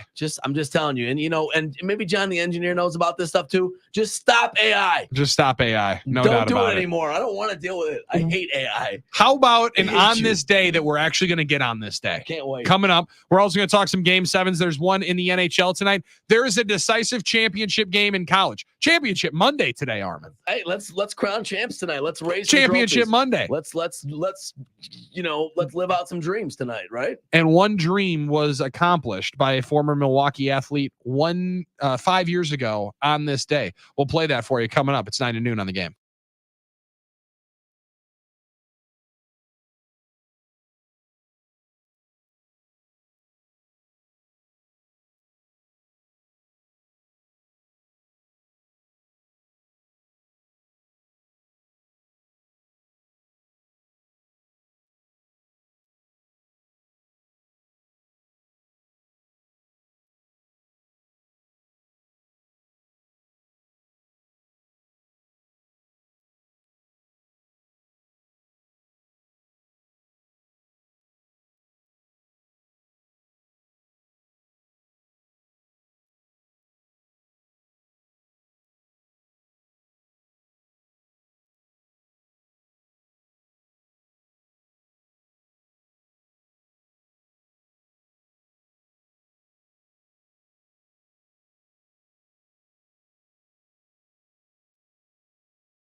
That's Giannis Antetokounmpo 5 years ago today, accepting his first MVP award after the 2018-2019 season. It's 9 to noon on the game. Thanks for hanging out. Thanks for being here with us while we play a little bit of that for a heck of a moment and one speech, Armin, that every time I hear it, I still get chills thinking of Giannis winning that 2019 MVP and hearing that speech and every single emotion pouring out of that young man. Oh, it's just incredible. First of all, it's crazy that was 5 years ago. And then it seems like time has flown. That part's amazing.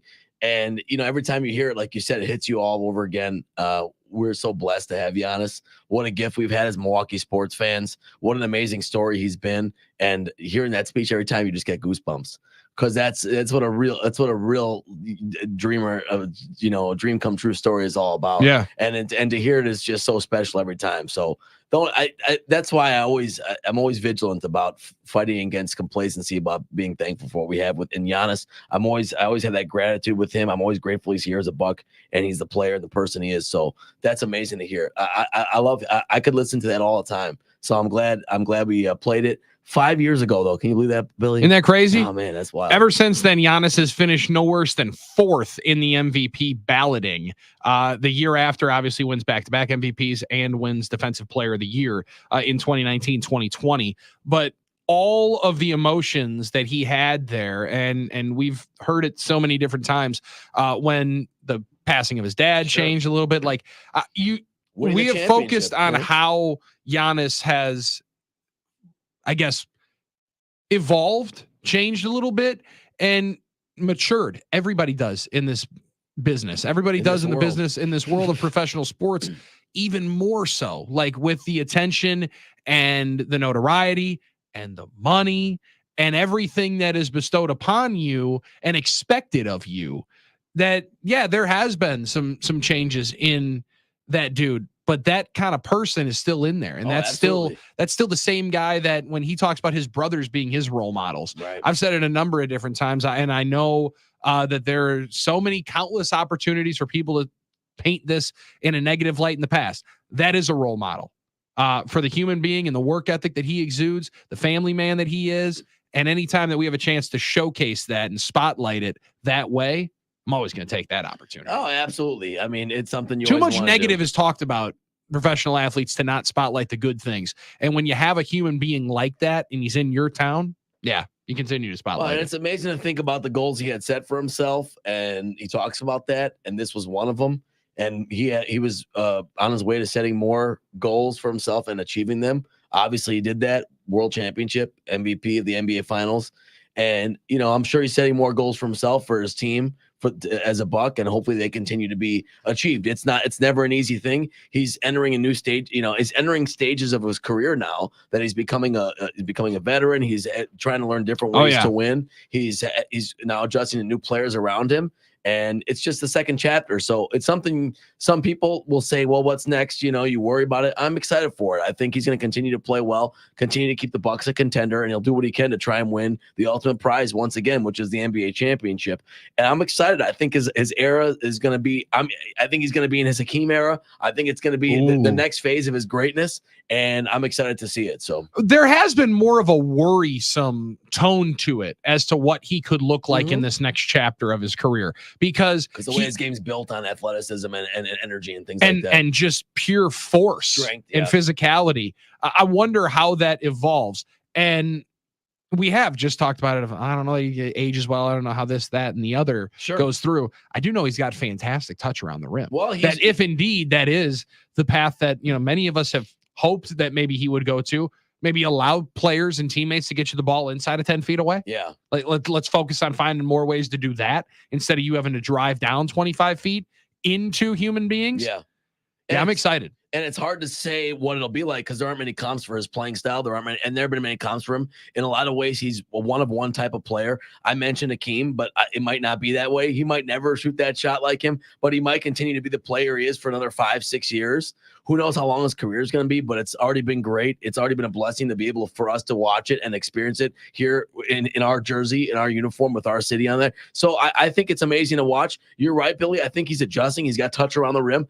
All I know is, even just last year, he was one of the most efficient players in the world. He Yes. had one of the most efficient seasons in the Of history all the time. Of all time. So 30, 10, and 5. So you know that's not the 60% issue. shooting. It's just a matter of he's unfortunately not been blessed with the health when it comes to the playoff time. So that's the next. We're waiting for that to happen and hoping for another great playoff run. And I'm also happy. He hasn't Yes. played in any of these like warm-up games for the qualifying. Happy. You're happy about that. I I'm know. very happy that he's not doing that. I'm not mad about now, you it. can play in the qualifying games because I'm not going to be able to stop that situation. But don't need any of these tune-up games, all right? You can't That tell me. engine is fine-tuned. You don't want that. All I'm going to say is I you bet can't, he's purring. We you don't need can't- that engine tuned you up. can't stop that man from caring and know what I want to. And that's all I'm going to say. A lot of care. So if he right cares, there. he cares. But Full- you're right. He hasn't played yet. 414-799-1973. Hour number 3 is our investment hour. Got a feeling as to what we're going to be investing in. It's Game 7. There have not been as many Game 7s as you would believe in our 3 North American Series sports. Actually, one of the longest droughts since a Game 7 that we've had in a long time. Got some stats for you coming up before the Oilers and Panthers Game 7 coming up tonight. What's your favorite Game 7? Armin, I think you have an idea of what mine might be.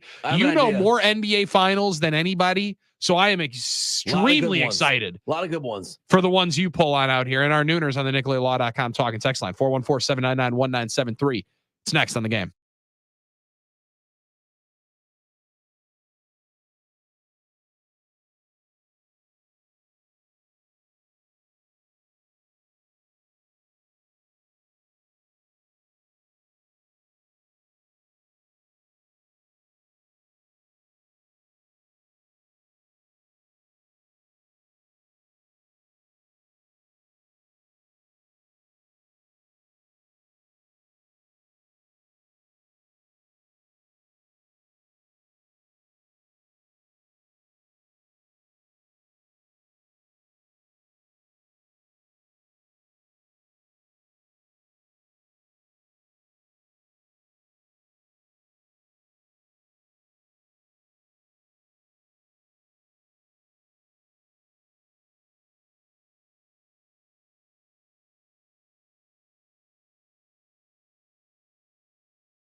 Hour 3, 9 to noon.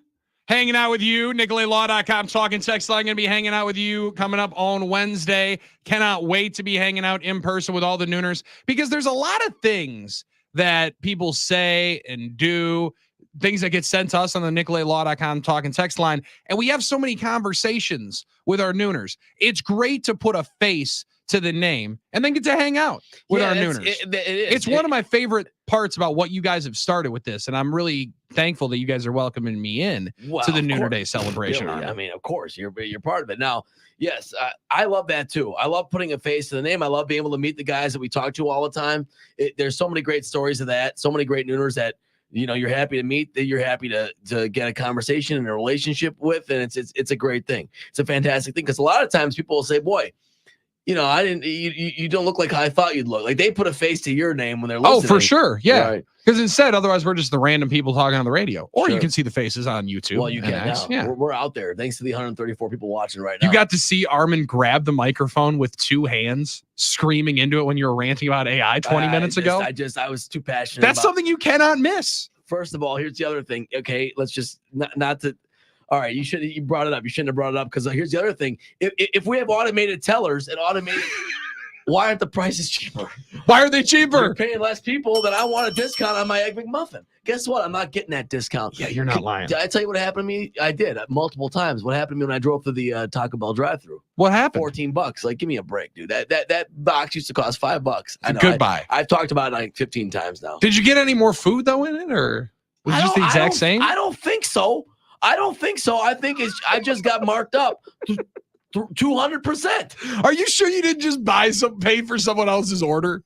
They messed up the car, and you actually bought somebody with like two beefy 5-layer burritos, a chicken quesadilla. It's at $13.99. Whatever. No. And you know, 12-pack of soda costs a lot. You ever go to the grocery store recently? I have. It's like $9.99. It used to be $3 for RC Cola. That's what I used to get RC Cola. No chance that's happening anymore. Not anymore. No, good luck. No. Dang inflation. Yeah. Guess it's Dr. K for me, not Dr. Pepper. That, you know what? That Thunder Mountain is real good. Dr. Thunder is going to be changing the game for I you. used to love Dr. Thunder. You get the 35 cents at Walmart, man. Those were the days, man. Like I remember being 11 years old, and like, I can afford this soda. You know, That's fair. That was a great time. That's a good one. Game 7 tonight. We're all excited for this one, right? We're all jacked up. Well, because one of the reasons is, Armin, we didn't think that we were going to get Game 7 here tonight. Didn't think I get Game 5.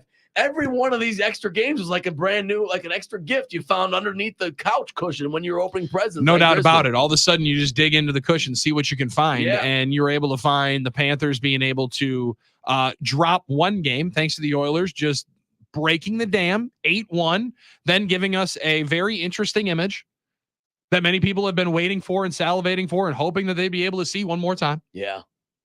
You didn't get to see it in Game 6. No, you didn't. But what you did in Game 5 was see the Oilers again fight with one of, and this is the part of, I don't act like I'm a hockey aficionado. Okay. I'm not trying to pose like somebody on the radio that knows everything and anything about the NHL. What I do know is, Oh, okay. I didn't know if you were talking about someone specific. I didn't think you were. You're just speaking in generalities. You're saying no, just in general. somebody that would do that. Yeah. Because I'm sitting here, you know, I'm going through the Rolodex of people right away. Oh, you thought I was subtweeting on the radio? Which I was cool with. I've been known to do that. Yeah, sometimes. Yeah, but, I've been known to do that. No, but So go ahead. Yeah. So I don't fully understand the scope of the greatness of Connor McDavid, right? I do know, and I didn't see Wayne Gretzky play. I've only heard Urban Legend. And it does seem like some of it could be Urban Legend, you know, because we're finding out some of those steals were Urban Legend in that 1988 season for a certain guy. Yeah, that story did come out over the weekend. I don't know if we're diving into that now. Gretzky and Jordan, you should have seen him walk on water. It was pretty amazing. However, Gretzky was skating on ice, which is basically water. So he did walk on water. Is that great? Now, there are levels to greatness. Yes. Connor McDavid's in the rarefied air of some of these records, some of these marks that Gretzky put up of postseason scoring marks, 100 assists. Those are insane numbers. People in the hockey community are dumbfounded somebody's even approaching them. Sure. So I allow myself to be educated by those who understand it more. Yeah. My favorite Game 7 of all time, 2016, one of the greatest comebacks in one of my favorite sports in the NBA. And a colossal achievement. Let's not forget, what you have to do to. It was you're beating the best regular season team of all time. What 73 wins and to give Cleveland a title, which they don't. First get. time in what 50 some years? Right, the first time Cleveland actually fulfilled the championship destiny. It was a colossal the personal achievement. destiny that it was. Well, of course, yeah. When LeBron and the Cavs ended up coming back from 3-1 and beating the Golden State Warriors. Yeah, I don't think we talk about it enough. I really don't. You're absolutely right, Billy. LeBron beating them in Game 7 is one of the colossal achievements in sports. It absolutely was. And being down 3-1. And being down 3-1. That comeback in the NBA hadn't been done in that level. I just think when you factor in how hard it is to win a championship in Cleveland, some of the great athletes of generations kept messing up when they kept trying to win a title in Cleveland. I mean, you just had opportunities, yeah, exactly. Couldn't come through. So, okay, that's a big thing, yes. So that one would be one for me. One of the others, now this was a little bit more on the heartbreaking side when I was a youngster, because while I loved my Milwaukee Brewers when I was first growing up watching baseball, you didn't watch the Brewers in October when I was growing up, right? Like, I mean, in 2001, when I was first introduced to sports, they didn't play October baseball. Game 7, Yankees and Diamondbacks. That's a hard one to beat when you're talking about the pantheon of great all-time Game 7s, 3-2, the base hit from Luis Gonzalez capping off that comeback off Mariano Rivera. Amazing game and an amazing World Series, no doubt about it. Counsell coming home and all that stuff. So amazing stuff, yes. And think about some of these Game 7s you got in that decade. You had the Game 7, the 10-inning 1-0 in 1991 Twins Braves. That's probably the best one. A lot of people consider that one of the best Game 7s in the history of baseball, history of sports. I think that one's up there. That 1-0 was Jack Morris, right? Mm-hmm. Yeah, incredible. Goes all 10 innings for the Twins, named Series MVP. And a great World Series. I mean, that was an amazing World Series. That World Series had some amazing games all the way up and down, That's where Gary in West Allis said, no Game 7 in any sport tops World Series Game 7, 1991. John Schmaltz dueling against his boyhood idol, Jack Morris, for 7 innings. Then Morris grabbing the next 3, the complete game for his hometown team. Now, that was a part I was not aware of. That's one of the, the cliche about there are no losers in this game. Someone has to win, but everybody, that fulfilled that cliche more than any other World Series. Both teams were obviously champion worthy. I mean, there's just no other way around it. Sure. Right? You're talking about one thing was going to happen that was going to decide who held the trophy. And it was eventually the Twins, but man, that was an incredible one. I remember that one just faintly as a 7-year-old. They kind of come in bunches though, because while we remember and fetishize and talk about them so glowingly, the 2016 World Series. It wasn't good for us here with the result. Yeah, but it was. But when Rajay Davis hit that home run, I thought, holy smokes! Great. There's going to be some really disappointed Chicagoans in my college basement. Oh, it was barbecue chicken. I was licking my chops. That was barbecue chicken for ripping on Cubs fans. You collapsed again. I was so ready because they had the lead. Now the other thing is, then you had the shower situation with the with the Hayward conversation, and the rain delay. He fired them all up in the shower and the rain delay. But what also made that great was it was going to break a streak for either Cleveland or Chicago. Mm-hmm. So that made that one great as well. Yeah, I thought that was going to be Cleveland. I was kind of hoping for that. I'm not going to lie. Okay, if you weren't, I don't know what was going on. No, I was hoping for it. Yeah. And now that was a run of amazing Game 7s though too, because 14 was the 3-2 final between the Giants and Royals. That was okay. Long story short, this is the first Game 7 in one of our pro sports that we've had since 2019. Which is amazing. We haven't had a Game 7 in the last 5 years. In the last 5 years, that's like 13 professional seasons. I believe the record prior to this was 7 or 8. So it's hard to believe, isn't it? It's wild to think that it's been this long. It's been since 2016 that Cavs come back against the Warriors for the NBA. Nationals Astros was the last one.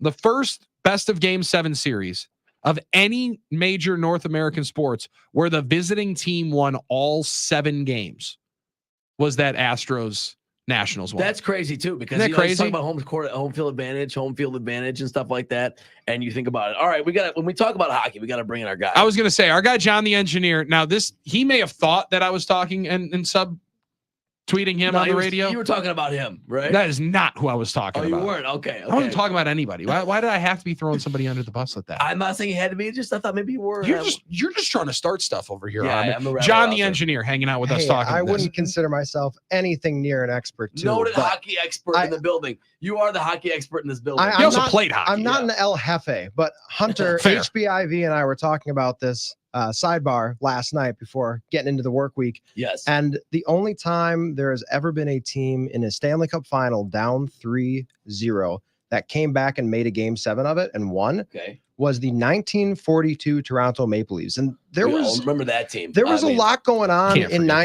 1942. There was. We had a war. We had a war going on. World War II So was a big factor. Kind of been distracted by it. In addition, can either of you guess how many teams were in the NHL for the 1942 season?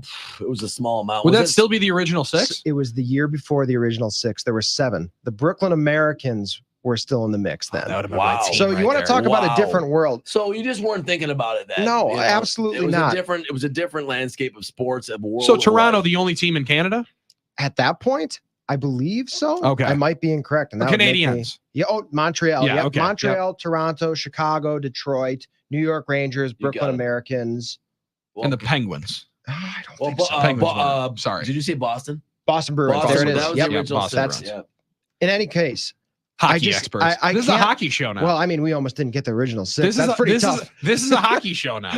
This is impressive. For what it's worth, I Is it- can't imagine the weight going into tonight's game, considering I think it's been 34 years since the Oilers had their last championship. Mm-hmm. Now, and when you talk about the Oilers, Edmonton, this is, you talk about Canada's team. I mean, Mhm. that is like Canada too.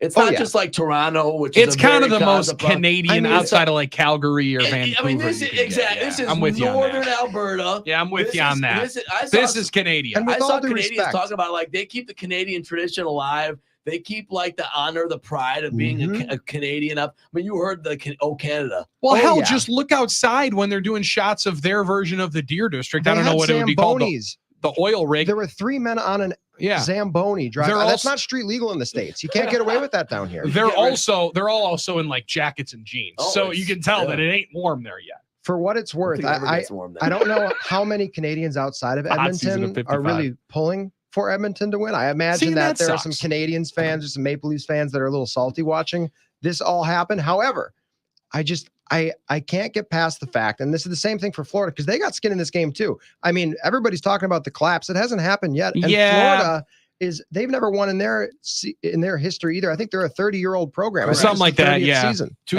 they they've lost. They twice. lost last year to Yeah. the best hockey team around. And they lost in '96 as well in the Stanley Cup final. Sure. Or '97. But I mean, come on, it's Fort Lauderdale, Florida. Are we really going to act No, like this is a and- rabid fan See, base? here's They the don't worst care. part too. 5 straight seasons, there's been a team from Florida in the Stanley Cup final. We had Tampa Bay 3 years in a row, and now Right. Florida 2 years in a row. Look at this stat. I mean, Sean. come on. Well, you think I was going to come Come on unprepared, now. Billy? Come on now. But Man's ready to roll. for what it's worth, before I get out of here and let you guys get back to doing the good that you do here on No, the you're air, good, you're good. There's nothing. I good can't about what we're doing. imagine better television than tonight. Kicking up my feet, we got a Brewers game at what 7:10. Mm. We got an NHL Stanley Cup final game at 7. What? And all I got to do is sit back and relax and then tune in for the post-game show with Tim Allen after I'm done digesting a got it, hockey brother. game or maybe in between periods if it goes to OT. But I'm going to give myself a receipt here just because I got to have it. It's going to be over 5 goals tonight. Oh, There's no way it isn't over 5 goals. I'm not. okay. This isn't a John's can't miss. this John isn't a Engineer can't John the miss. Eng- No. That's what I'm talking about, not- John. okay. That might be the pick. not saying it's a good pick or not. I'm just saying in my heart of hearts, I can't imagine. You got to consider there's going to be at least one empty net goal because Sure. whoever's down with a minute or two left is going to be going at it. Yeah. And Bobrovsky for Florida had been rock solid through the first 3 games. He's been shaky since. Stuart Skinner on the Edmonton side, he's been playing well, but Florida, when they But dominate, he is a they total wild dominate. card. Yeah, you From don't know. from my gambling exploits in Yeah. the NHL, lost a lot of money But on is- Edmonton with isn't Skinner there- giving up a number of different goals. Isn't there a part of you that's concerned? Okay, this is a game 7 where everybody's tight. It's no one. Yeah, takes is it big similar to chances. the NBA? Because like They you look at grind this, it out, cycled and stuff. The puck you is look at the cycled. series of NBA Game 7s, Armin. There When was was. the last time you think a team scored 100 points in yeah. a Game 7? No, they're all low scoring, even in this era. Although JJ Redick doesn't believe that. You The can score low in 88 this era. Lakers and Pistons, 108-105 is the Mhm. last time a team scored 100 points in a Game 7 in the championship in that- the NBA. And That's an underrated game 7. Talking about game 7. See, I think it's the opposite though, and here's the reason why. In the NBA, you need that finesse, you need that touch to be there. Sure. To be hitting the 3 ball, Sure. for instance, right? In hockey, there's a lot of puck luck. It's not to say those guys don't have finesse. They Sure. have finesse. Connor McDavid is going to do something crazy tonight. You were Mhm. talking about him earlier. He deserves to be recognized. However, at the end of the day, the big picture here is if you got the puck on your stick and you see any daylight, you got a chance to put it in the net to You got get to your send it in. you got to throw something there, and there are going to Yeah. be some weird bounces. There's going to be some weird plays. I think it's going to be the opposite, where it's not going to be a defensive game, even though Florida, for instance, is known for their defense. I think it's going to be just pucks to the net. We got a Stanley Cup on the line. Really? One That's game. what I'm talking It's about. the Super Bowl of hockey tonight. This is going to be So- the biggest game in years. I John, agree. let me ask you this, because I've gotten laughed at by many people at the Milwaukee Admirals games when I asked this.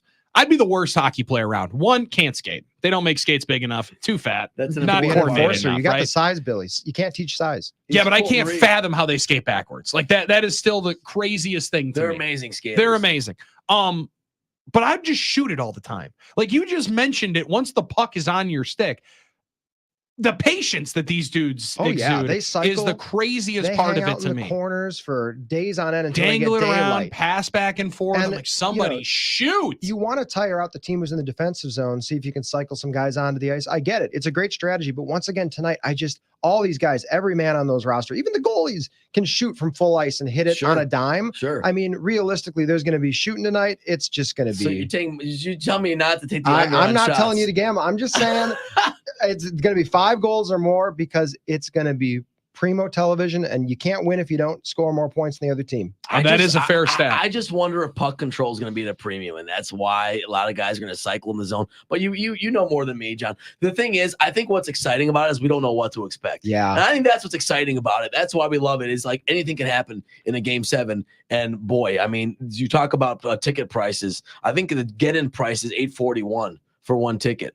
Wow. That's the get-in price. If you're a Florida Panther fan, Armin, is that worth it? Considering they've lost No, 3 straight, no, it's not. but Because it's you're either- not. Because it- no one's a Florida Panther fan. I'm sorry, they want to be seen. Thank you. All right. No. Is it worth it? It's worth it if you have the money to spend, right? Because yes, they've But lost. It could be imagine devastating. the range of emotions. You've got either your franchise is basically ending in your heart of hearts, or you've got your first Stanley Cup hoist. See, That's yeah, wild. because Armin, you were going in with 3 W's in a row under your belt when you were walking into Game 6 in 2021. You felt really good, but I was nervous too. You have to consider the fact that you either have Nervous ultimate- is the understatement of the decade. You You, either get- wore like 3 shirts. you either get the ultimate. I did the ultimate ecstasy. I mean, come or the on here. ultimate devastation. But it comes down to the fact that you can't run from your nightmares in this sense. If you're going to totally, Tyler. if you're an Eeyore, you're not doing it. But if you have to take the good, that's the consequence of carrying that Bill Simmons. You wrote can about. only think about the win.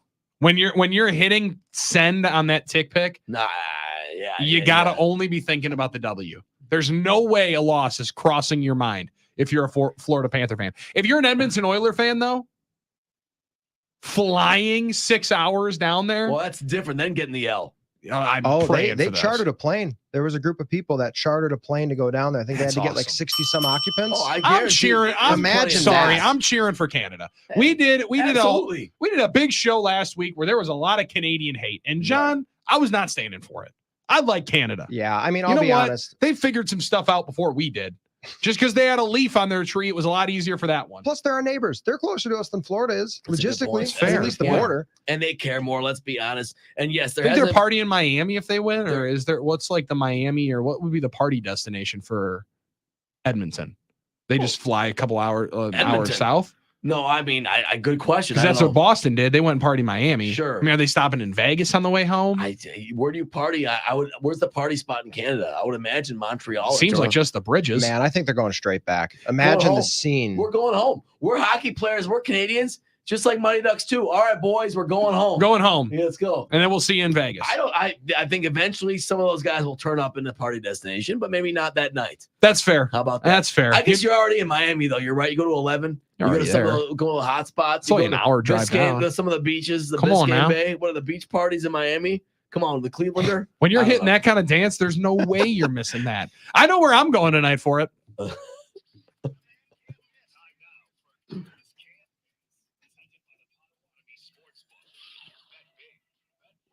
All right, so we've talked enough about what we might bet on. What's the bet going to be for tonight? What else is there to bet on, though, here tonight? Because John the Engineer mentioned Stanley Cup Final Game 7.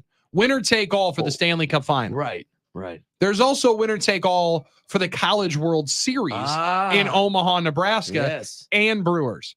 That's way too much channel surfing. You know, I got 2 TVs in my room, in my house. You got to have both going. You got to man. have 2 TVs. Yeah, you got to have both going. You got to have the massive, 2,000 square foot TV there at Potawatomi It's a Sportsbook. lot of footage. This is a sportsbook day. It's a lot Tonight of is a go to Pato and enjoy the night kind of night. all the different. You need all those screens You tonight. need all the action here tonight. There's a ton of baseball to be investing on throughout the evening as well. But for the championship night, Championship Monday, Potawatomi Sportsbook is the place to be. All right, it's minus 107 on the Edmonton Oilers. It's minus 114 for the Florida Panthers. nearly a pick 'em, basically. Now, John the Engineer hit us with over 5 goals.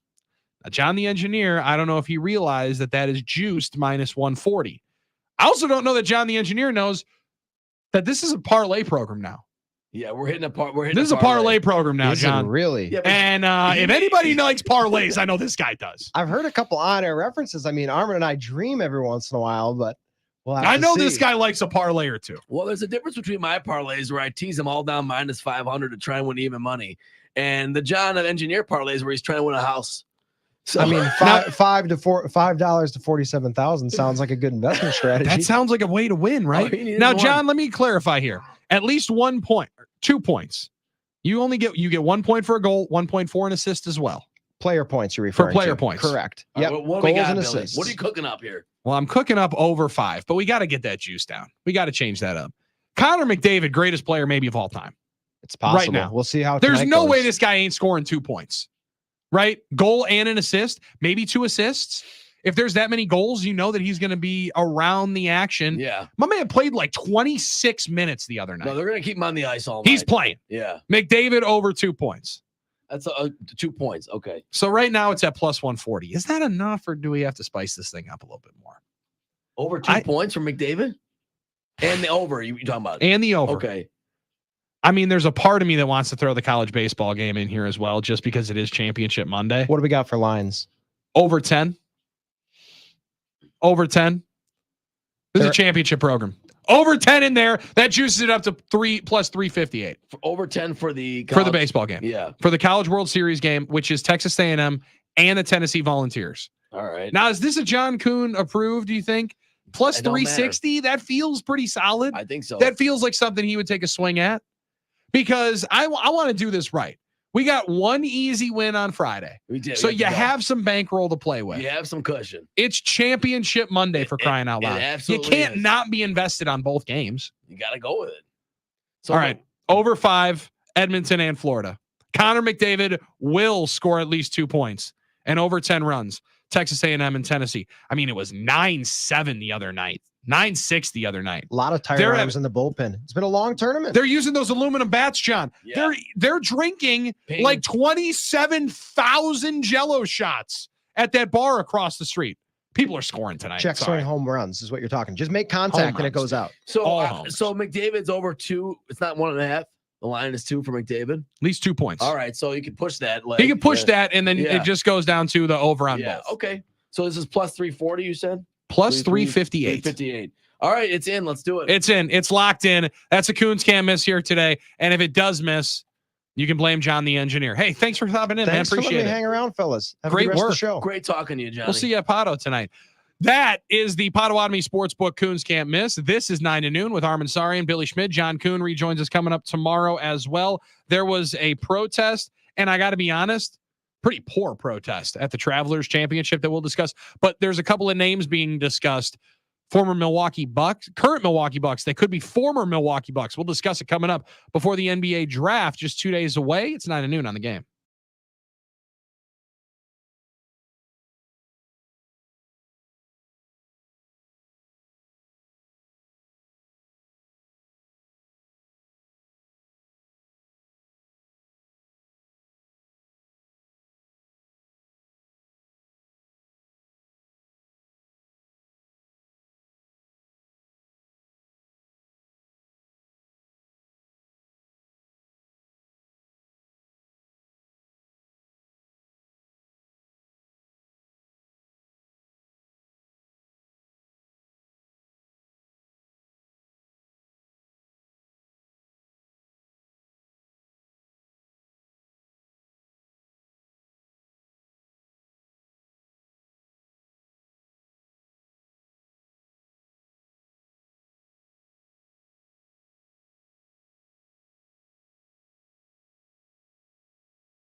All right, this money is just wild. I'm sorry. It's 9 to noon on the game. Adrian Wojnarowski. Armin, just listen to the number and then just react how you would. Scotty Barnes, all-star guard for the Toronto Raptors. Yes. Okay. Scotty Barnes Intends to sign a 5-year maximum rookie extension that could be worth up to $270 million. Man, it's good to be an NBA player. You know, Now, even if you're an average player, it's good to be a player in this league at this time. okay. Now Like, there's you talk about the way the money and Charles talks about it, but Scotty Barnes, I don't know. Scotty Barnes is a really good player. Now his Sure, 19 his points. coach, what if you remember Darko, the Raptors coach this year, had a pretty epic rant in which he said Scotty Barnes going to be face of this league. Face of this league. Yeah, It just roasts into it. Now I hope that he is He's the a good face of the player. league, He's a good player because that's an interesting face. That would be the face of the league. Some would say it's a face that only a mother could love. However, for Scotty Barnes, one All-Star game. He was the rookie of the year in 2021, all rookie team. Well, so is Michael Carter Williams. That Okay, is fair. because he's not really a big 3-point percentage guy. But he was an all-star this year at just under 20 points a game. Does a lot of things on the floor. 8 boards a night, Yeah, good player. 6 assists. Good player. That's him reaching all the first team all NBAs and all that. It's the difficult part of these NBA contracts, Right. because it's actually not done yet. The money is like percentages on these max of the team salary cap that you hit with all these different thresholds. Yeah, they're So I don't know confusing. if he's actually going to make 170 million. Right. All due respect to Scotty Barnes and his family, I don't think he's going to be first team all NBA for the next 4 years. Well, so I that's the don't thing. think he's going to max out to all the way to 270 million. That affects the I number. don't know how he's going to feed his family. Yeah. But in this situation, he's going to make a ridiculous sum of money. And you just see 270 million as even a fathomable price that It's you wild. could be getting. Could be worth Wow. up to. Could be worth up to. Woj said Barnes is the franchise cornerstone, will become the highest paid player in Raptors history. Now you can make your own. You can make your own assumption, or I'm sorry, you can make your own. And everybody analysis. is going to become every team's highest paid player Oh, because yeah. these contracts are massive, and the NBA television rights that they just That's signed, the thing. You can make your own insane. analysis if these players, ex-players, are Just worth like- it or not. right? Wow. The number though just straight jumps off the page. You ever wonder when if there ever is a possible cap on these numbers? I mean, listen, by this trend, guys can be making $1 billion. Well, and in I'll one say day. it this way I mean, because I heard Bill Simmons say it, and some people don't like Bill Simmons. All right. I think he's a very, very knowledgeable basketball guy. okay, yeah, And he was talking about it with a couple of different guys on the just sheer number of the television rights deal.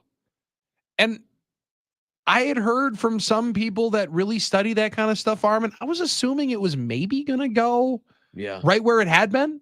I didn't see it to take the massive increase it did. So apparently these networks are still paying for it. I mean, that much more. It's And so think- much more money. Right? They're still paying for it.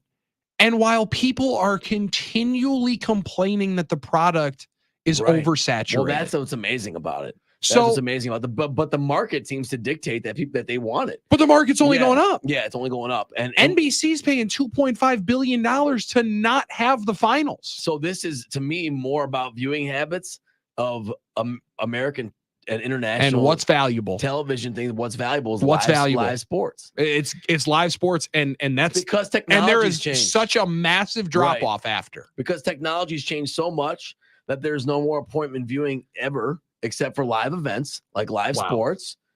That it translates into the television deals. The number which is just translates mind-boggling. into the cap, which translates into the market in the NBA, and they're going to get these mind-boggling numbers. It's incredible. Guys stuff. played 3 years in the NBA. Yeah.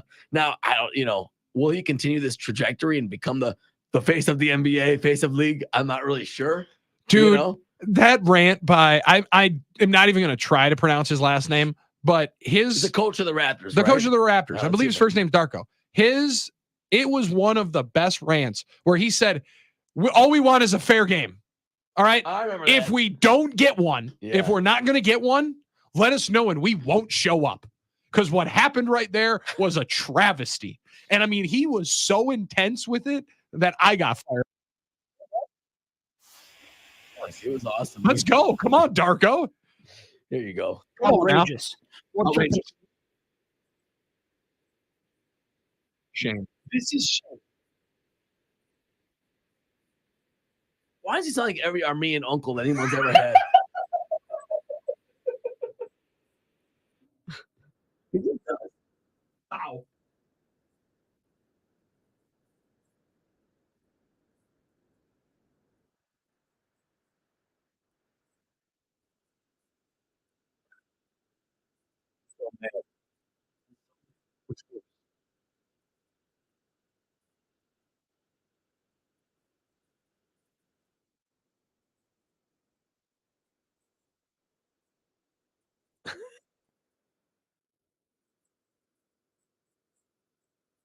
Awesome. Forgot about it. Keep them to win.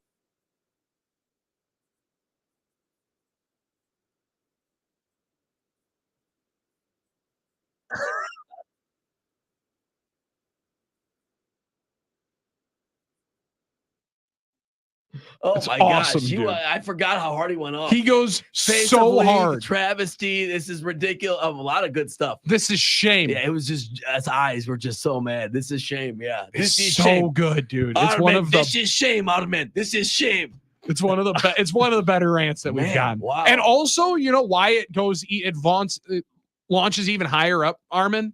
He censors himself. That's right. He does. He does. You don't even have to clean it up. No, I didn't have to No do that. Lou Elia I was- here. I was. You don't have to sit here and start Lee Elia starts scrapping through Les Grobstein's tape of it and clean it all up to make sure that you can air it. My man Darko said, you know what? There's kids watching. He's going to be face of league. We're keeping it clean here. He's going to be the face of this league. He's like, I'm not getting fined. I'm not getting fined, so quit asking. Fine anymore. Oh, Well, okay, God. so I mean, that's a lot of money. That's a ton of money. Is this guy going to be all NBA one day? I don't know. I mean, a lot of guys, Billy, have had good first few years in the league, right? Yeah, there's a lot of guys that have made it to an all-star game. I don't know that he is going to be Sure.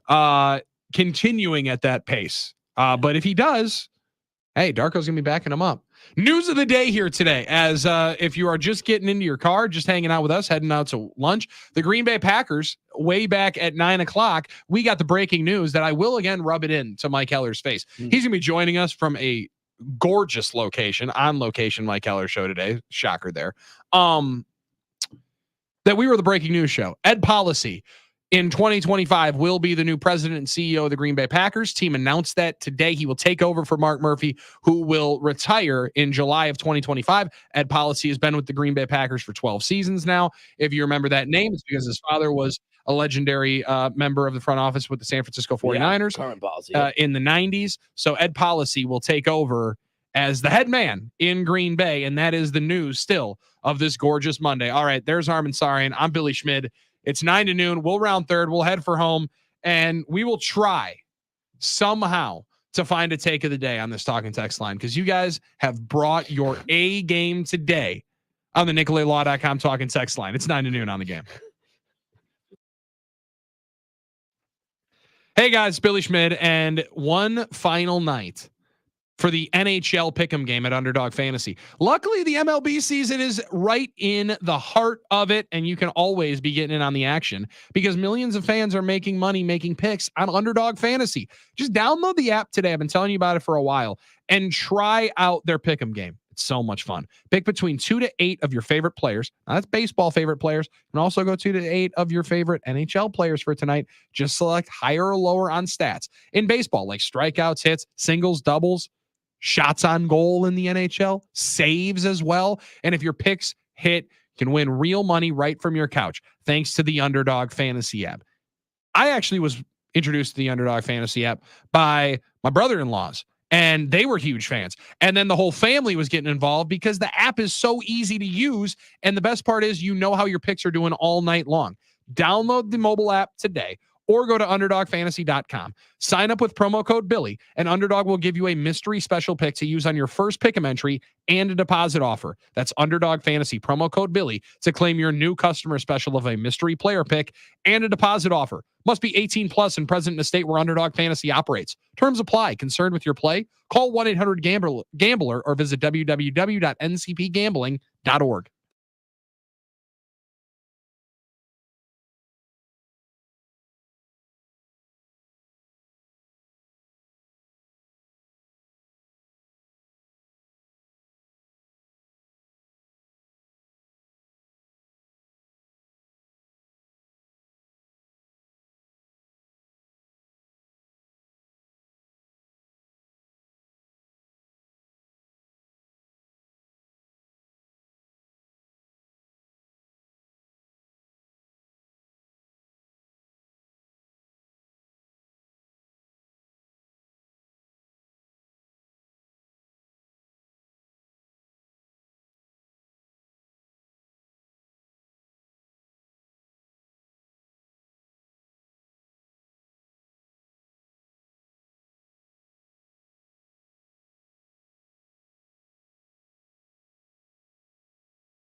9 to noon on the game. Welcome back. Brewers take on the world champion Texas Rangers tonight, who boast a 37-40 record, going up against the Crews 45-33. Back after the road trip. Armin, any concerns, any worries, any Well, little bubble guts after coming back from that West Coast road trip? Well, you're going to lose games. No matter how good your start's been, how good of a team you've got, you're going to lose games from time to time. Brewers lost a couple close ones, or I mean, that could have easily been a series split. I don't know. I'm not worried. Back at home now, you're hoping you're going to try and win a series at home against the defending world champs. We'll see what happens. You know, are some guys starting to slump? Maybe the pitching is going to be a concern because we've had guys going into the third straight week of pitching and playing. They haven't had a day off in a while. Yeah, but would like to see the Brewers put up a big crooked number tonight and win. Of course. Last day off was June 13th. Yeah. They just lost their second series in the month. My only concern is if we're going to second of the month. We're gonna That's have a pretty good run. I don't want a rest lineup on Wednesday.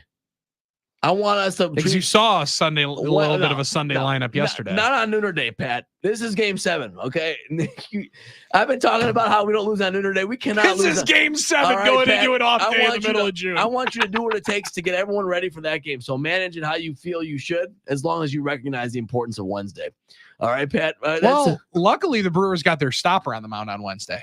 Colin Ray on the bump going up against Nathan Eovaldi. Yeah, boy, woof, that's tough, but we'll be all right. I was kind of hoping. Now, I don't know where you fall in on this because we have had good back and forths on this. I do generally like to see the stars of other teams come in when they take on our team, right? Like when the Bucks had hosted the Pelicans this year. You want to see the best players? I wanted to players? see Zion, Yeah. right? I wanted to see that attraction. When the Nuggets came in town, I'd never seen Jokic in person. I thought we were going to sneak into getting Max Scherzer on Nooner Day.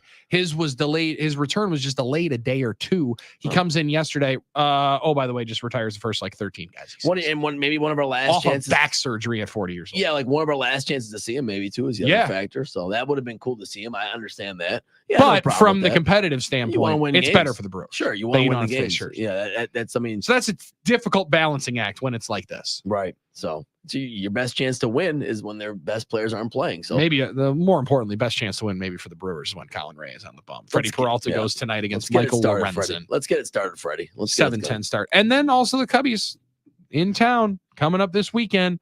It always floors me when I see it. I don't know if there is any precedent of other sports, other teams, other organizations doing it. When you watch on the MLB package a Cubs game on marquee, and going into a Brewers series at American Family Field, they are running ads to buy tickets for an opposing team's ballpark. Sure. There's no other team, I am convinced, in all sports in the U.S. Probably not. There is not another team that does advertisements to buy tickets for their opponent's ballpark. Yeah, probably not.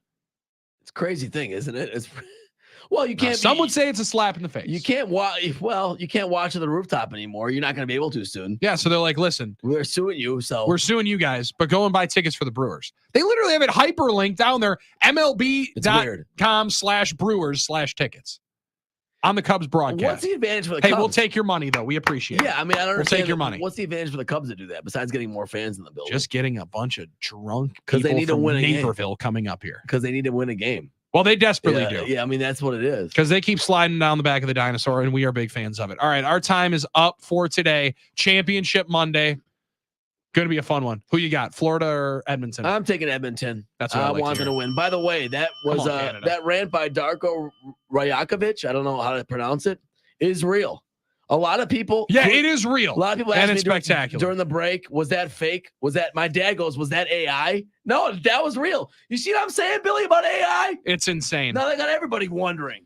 It just shows that AI is way too good. Our Quick Trip takeaway of the day, brought to you by Quick Trip. Need something fresh for tonight? Need something for dinner tonight? You don't want to cook? Stop by Quick Trip, pick up a freshly prepared, absolutely delicious take-home meal. They might even find Armin.